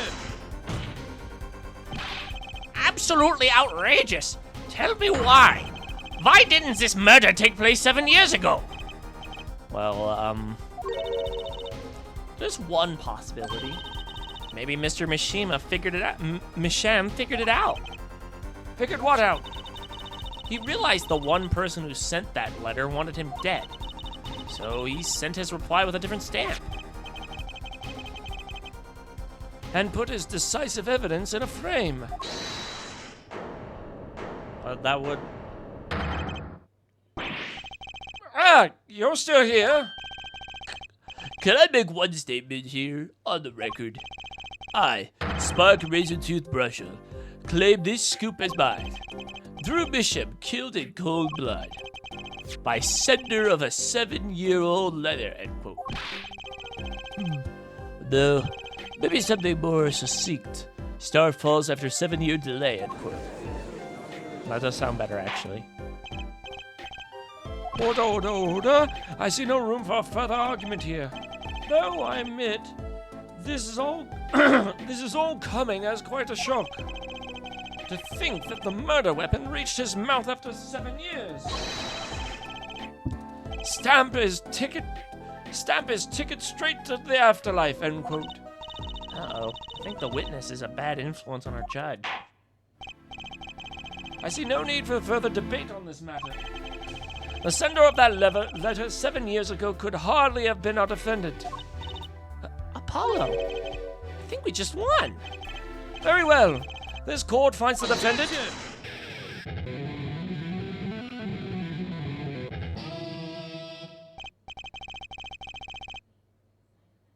Is this the bright future of our legal system?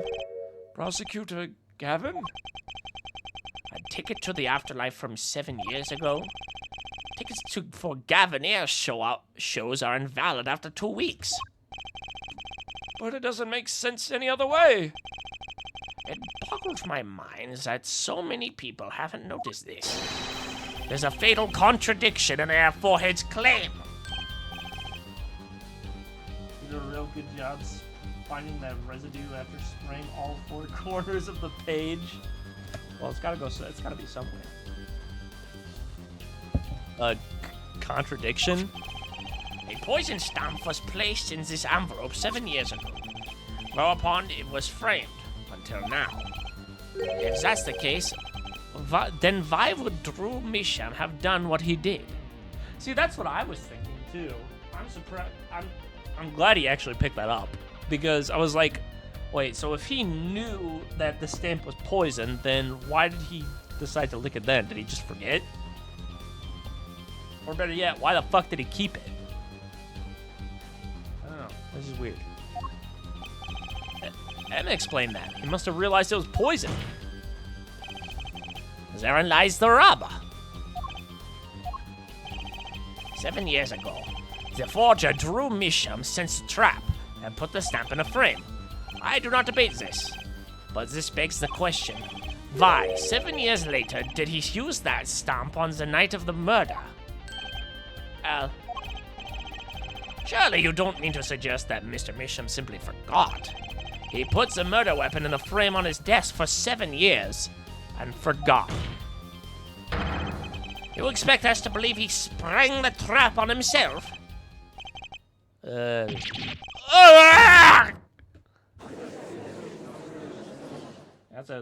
is a good point. I don't know. But this warrants maybe further investigation. Well, I admit this is all quite shocking myself. It does seem highly unlikely that he would fall afoul of a trap that has been sitting in his desk for 7 years. Apollo! I don't think we're winning anymore. I'm glad we're all back in the real world now. Welcome back to reality. We've been waiting for you. Okay, then how do you explain the poison stamp that was in this envelope? Is it poison stamp? Where exactly is this poison stamp again? Have you brought it to court for us? I see no proof of such a thing ever existed. What about the adrenaline residue, huh? Oh, I agree. That does seem to be atroquinine residue. Mud, Air Forehead. It's certainly no stamp. Yeah, but even if your precious poison stamp did exist, Drew Misham would have never used it. That is all. I believe we come to a conclusion. Again. Apollo, were we wrong the whole time? I can't believe it. The poison traces matched up. Traces match up. It can't be a coincidence. I'd like to bring some closure to this issue sometime this year. Mr. Justice? Yes, Your Honor. Let's review the facts and see where we stand. 7 years ago, Drew Misham received a red envelope. There were traces of the poison atroquinine on the document inside that envelope. A similar trace was also found at the crime scene, on this tiny picture frame. The defense has indicated the possibility of a yellow envelope. An envelope that left the scene of the crime with a poison stamp on it. Yes, but even if this envelope contained a poison stamp, and Drew Misham, knowing this, put it in frame, he would never have used that stamp. I'm afraid you're right. Which means there's a fatal flaw in the defense's case. I haven't been on the wrong track this whole time, I'm sure of it. Traces of Queen, envelope, and the frame. Drew Misham's mysterious death. Saving the game. They're all connected somehow. Well, Mr. Justice, do you have a conclusion for us? The defense stands by its case, Your Honor. We've seen that the logical outcome of the evidence makes no sense, which means that one of our clues must be a fake. Ah, a fake clue. Fascinating. And if we find this fake, your wild fantasies will prove quite reasonable, yeah? The fake clues that's thrown us off the poison trail is none other than...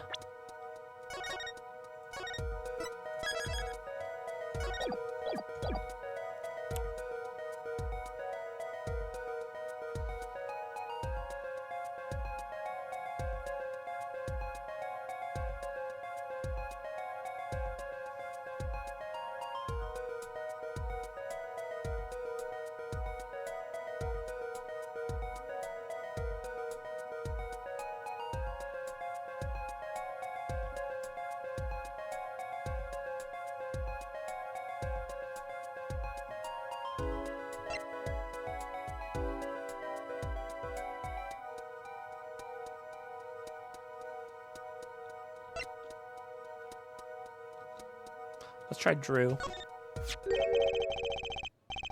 The victim was a fake clue. I'm afraid I don't understand. I'll explain.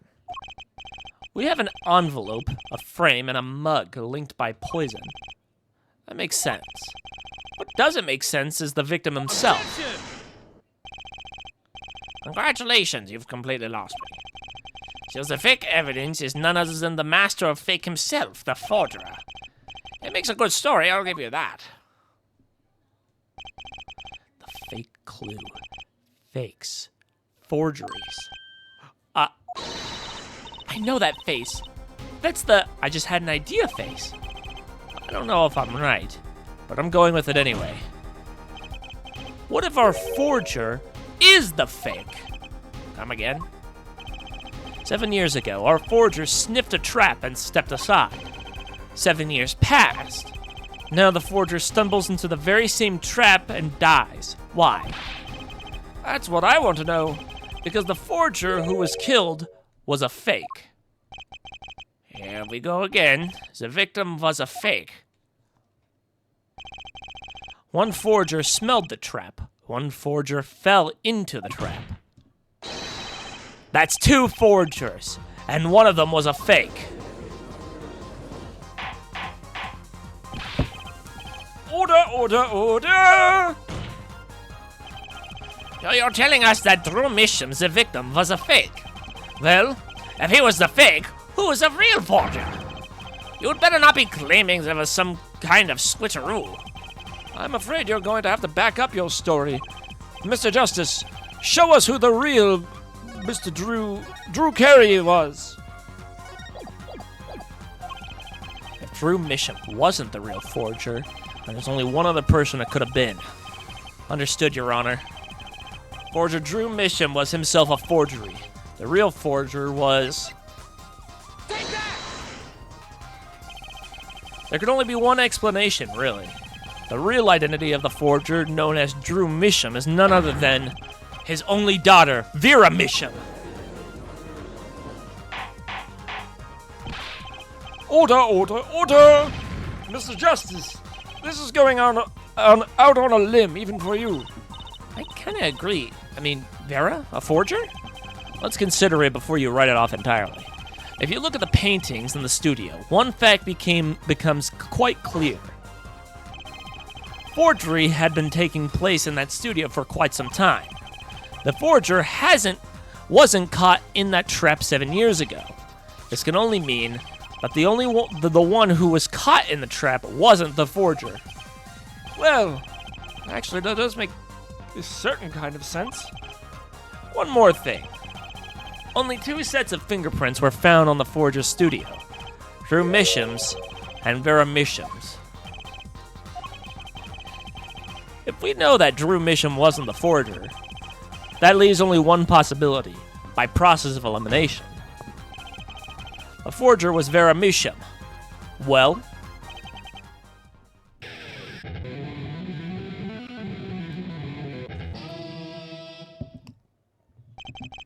Fascinating.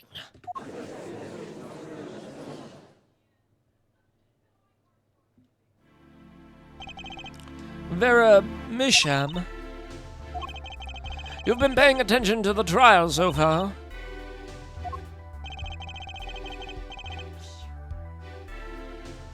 Let's just ask her and be done with this, shall we? Who are you?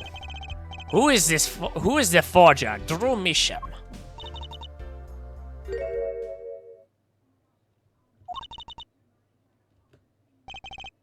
Was that an expression of emotion I saw on her face? She's staring holes in the prosecutor Gavin's face. Does she recognize him? Oh, fuck.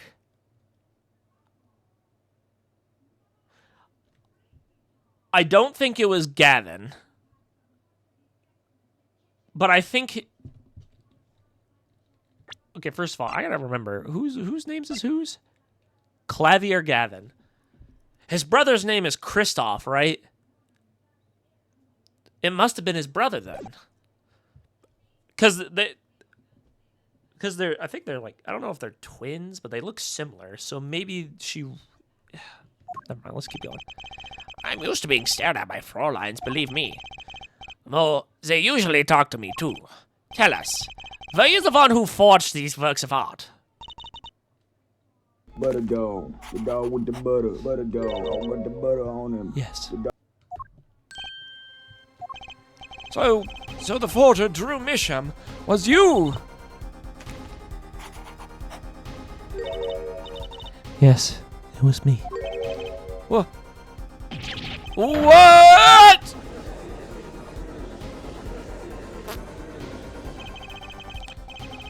The court was in an uproar and it wasn't coming down. We had to break for a 10-minute recess.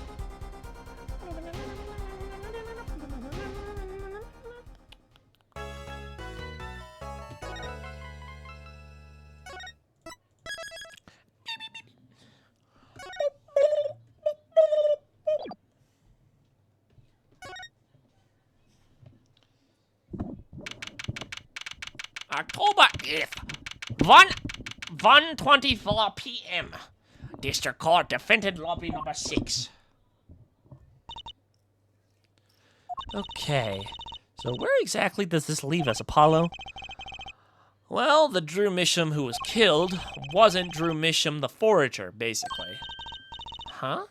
Well then, who was he? Well, he was actually... doing her nails. So, you really made those forgeries?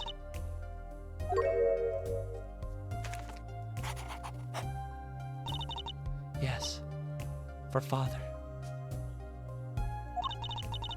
I know, it was wrong. Could you tell us how it happened?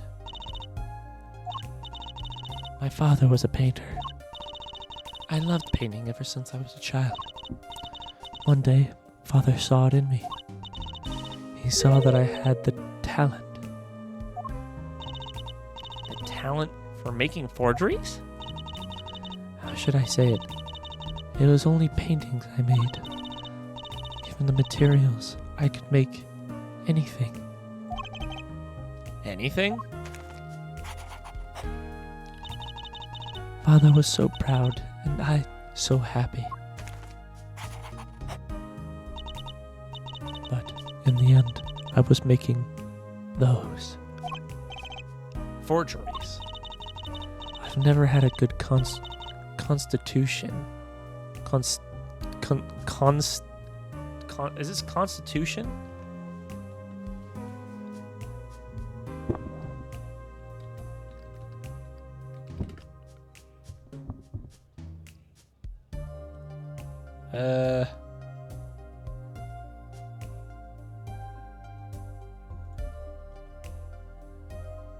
Constitution. What? Whatever. Fucking continue. Nor personality. I know very little of the world outside my door. Now, because of me, Father is... Do you know about this red envelope? I remember that envelope. It was some time ago. So she's 19, 2, 3, 4, 5, 6, 7. She would have been 12 at the time. So you were already you were already creating your works back then? I started when I was only 12 years old. So the one who figured out the stamp was poisoned, that was... Mr. Justice, it's time. To the courtroom, please. You're such a good reader. Thank you. Thank you. Thank you. Thank you. Thank you. Thank you. Thank you. Thank you. Right. Out of time. Wait, Vera, just one more thing, please. There's 3 paintings on the in the studio. I painted those as part of my work. Right. See, we checked them out and we saw what was underneath. We saw rough sketches underneath the 3 finished paintings. I see. Mr. Justice? Yes? Father, he knew of you. Of both of you. Your late father? He was watching, gathering information. All about the Wright & Co. law offices. But lately, we're not doing just law. Yes, you do tricks, gags to amuse, and play piano. Well, they're not really gags. Yet when Father heard you had resumed the legal business, how pleased he was. Who was Mr. Misham? How am I supposed to know? What if he was Daddy's daddy? Judging from the relative age involved, I'd say it's highly unlikely. Things are already confusing enough with all these daddies running around. We know that the victim's daughter, Vera, was the forger. What does this mean for the case? Guess we're about to find out.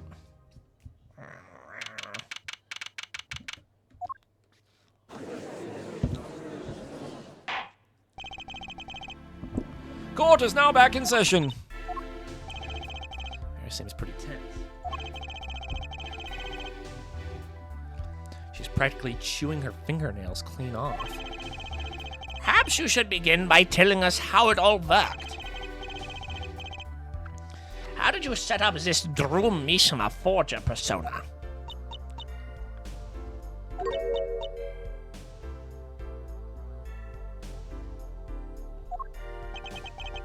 There's that stare again. She's drilling more Say holes goodbye to into your his head. kneecaps, Chucklehead. I know it's hard for you, but hey, he's a handsome guy. What's hard? Very well, miss, if you would. Did you really make those detestable forgeries? Perhaps you'd rather answer my question. For he's the one who painted that painting. It's a remarkably similar one. Yes. I painted it, yes. Father praised me quite highly for it. So, she was the one who made the forgeries. Yet she did not wish to reveal the truth of her operation. So the victim was a stand-in, a decoy. To the world at large, he was the forger, not her. I've done a bad thing. I have, haven't I? Regardless, we need a little more information. About, for instance, this. You have seen this before, yeah? Yes. It was in the desk drawer. Damn boy, he's slim. That's a slim ass boy, damn. Who the fuck are you talking about? You talking about Gavin? Ew, are you gooning? Very well, you may proceed with your testimony. Tell us everything you know about this envelope. And be quick!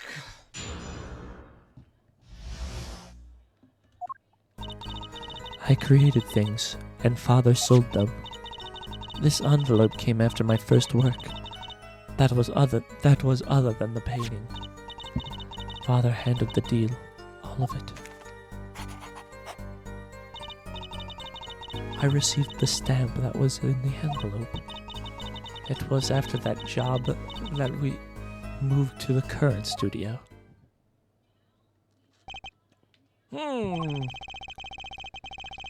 There certainly was much of great interest in your testimony. Not that the witness realized it. Very well. Please begin the cross-examination. You wanted nice comments? Yeah, but I don't know who you're referring to, a slim-ass boy. Right, okay. I need more information about this forger. This Drew Misham.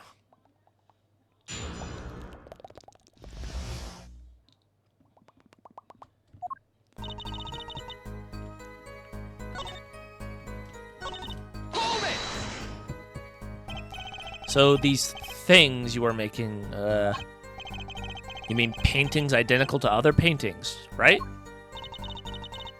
The closer they were, the happier Father was. I was happy too. Still, you're quite young now. When did you begin this work? My first painting sold when I was 12. Your Honor, she had no idea what she was doing was illegal. Easy there, little attorney. You're not here to defend her for the crime of forgery. True. Please tell us more about this envelope. This envelope that may very well have killed your father. All right.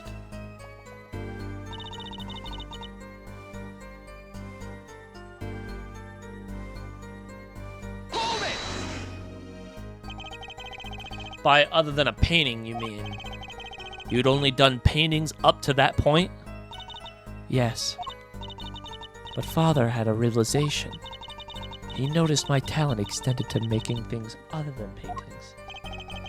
For instance? For instance, a letter someone had written, or a fingerprint left upon a cup, or a signature on a document, a seal upon a letter. None of this makes her sound very innocent at all. And the $100,000 promised in this letter was the start. The beginning of a new industry for Drew Misham. A new industry? The creation of items to be used in criminal proceedings. Forging evidence, in other words. Oh.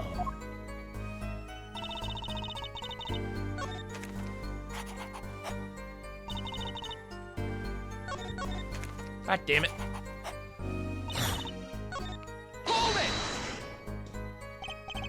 So you didn't know how the things you were making were being used? I enjoyed painting very much. I think I understand. The Fräulein has lived in an unusual little world.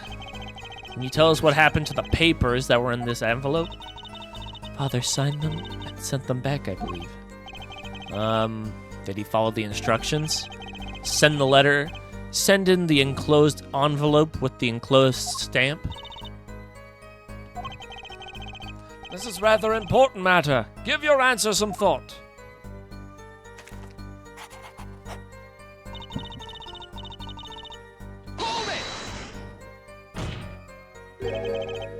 What do you mean you received it? Did I do something wrong? you didn't use that stamp because it was dangerous, correct? Deadly poison. On the back. Atroquinine. You look like you probably flush after shitting. I do, don't I? I have to in order for the toilet, because I remember, like, back then, the toilet got clogged a lot. So we had, I made it like a thing to just flush after every shit. Like, anything that comes out, just flush. You know, so the toilet doesn't get clogged.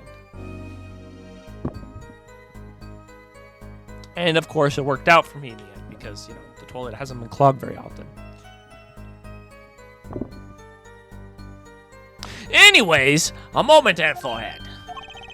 You can't force an answer upon the witness. Now then, perhaps you would tell me, Fräulein Vera, why did you receive this stamp?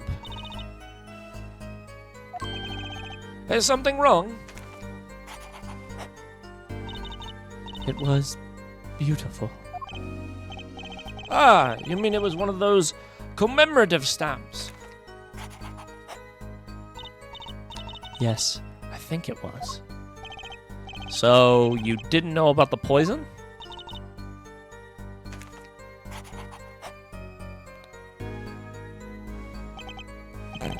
I guess not.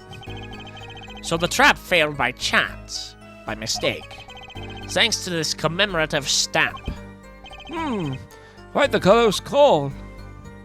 No kidding.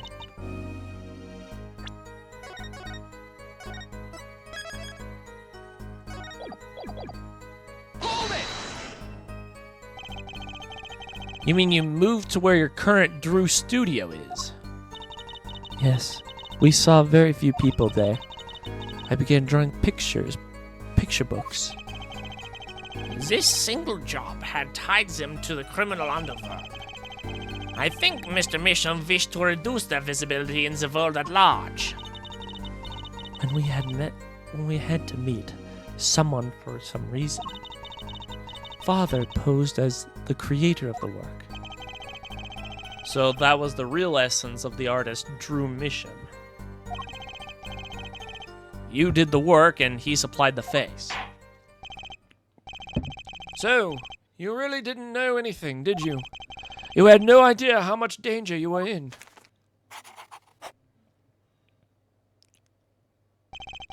Apparently not. About this commemorative stamp, could you tell us more about it?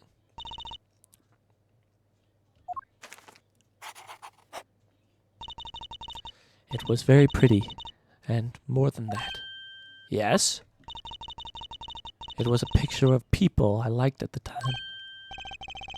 This is something new.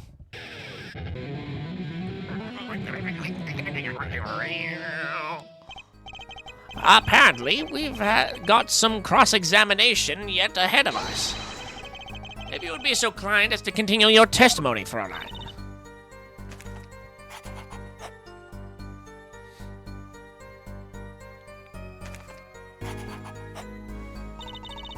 The stamp was a picture of my favorite magicians, so I kept it. Wait. What?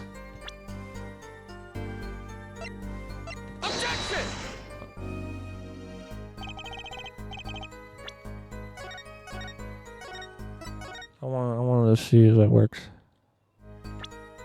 Well, this one. I knew it. Those magicians you liked. Was it this bunch?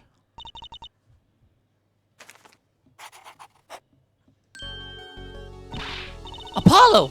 They're not a bunch. I see. Still, I have to wonder.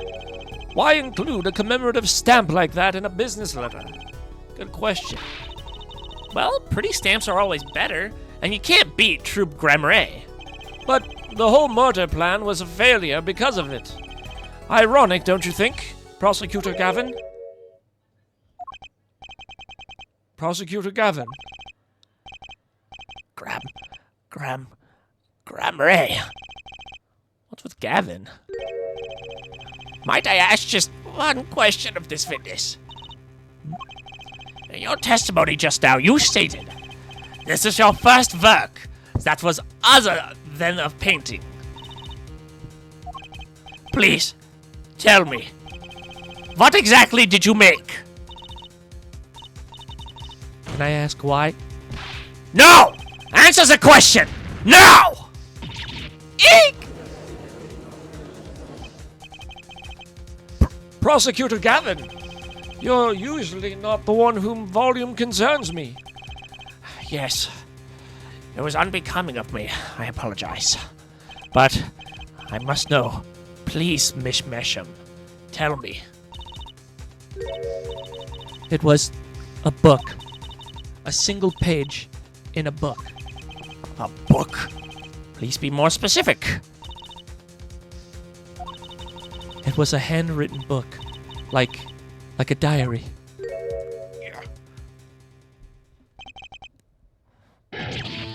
No! I don't! No!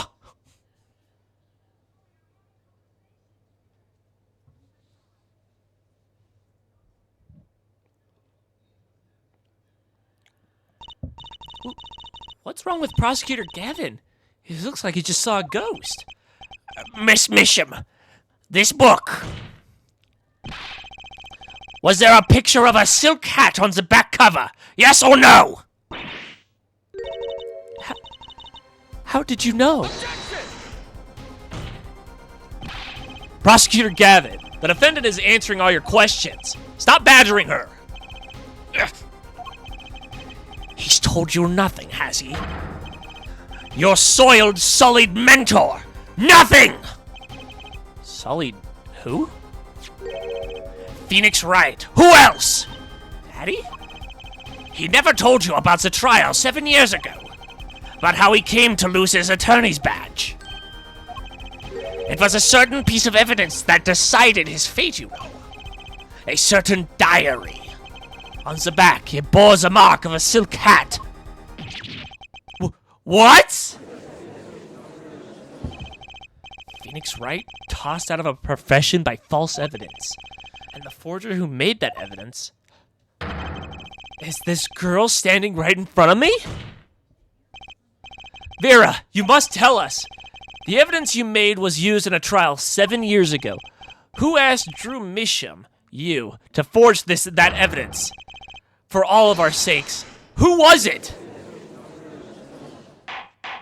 She's probably gonna pass out, isn't she? She's gonna die of cringe.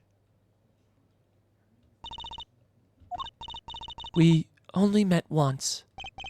You met the client? Well, who was it? It was...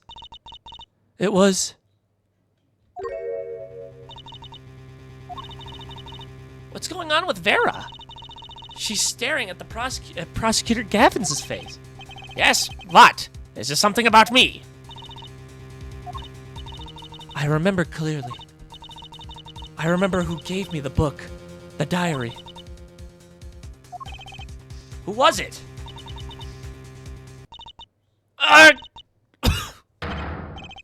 Vera!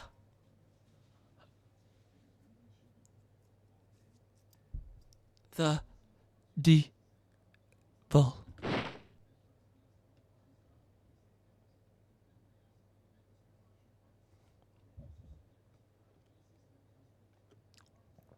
Defendant Vera condition unconscious. Examiner's diagnosis acute atropine poison. What the fuck? This ends the recording of the trial for the murder of Drew Misham. Vera Misham was, during the trial, poisoned by an unknown assailant. The dosage was just under the lethal amount, sparing the defendant's life. She is currently in intensive care and is not to be disturbed for any reason. A very simple case, at first glance, until it finally began to show its true colors. The long road to the truth takes us to the record of another trial. In some ways, that was the starting point of it all. And that is where we must go. To find the whole truth.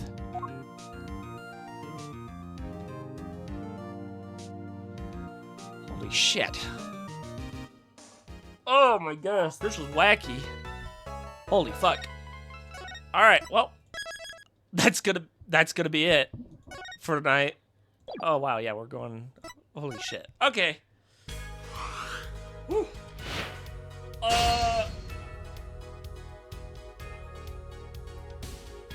Damn. I gotta admit that this is actually really interesting. But we're gonna go ahead and end it off here. Thank you guys so much for coming by. I appreciate it. Tomorrow we will pick off where we left off, and we will find out more about this case of 7 years ago, and whoever this devil is. Holy fuck! This will probably be this is either gonna be a really long case, or it's gonna be a really funny case. Hold on, I want to Google the little guide I used, because I want to see how much shit is in there. Oh yeah, there's a lot more.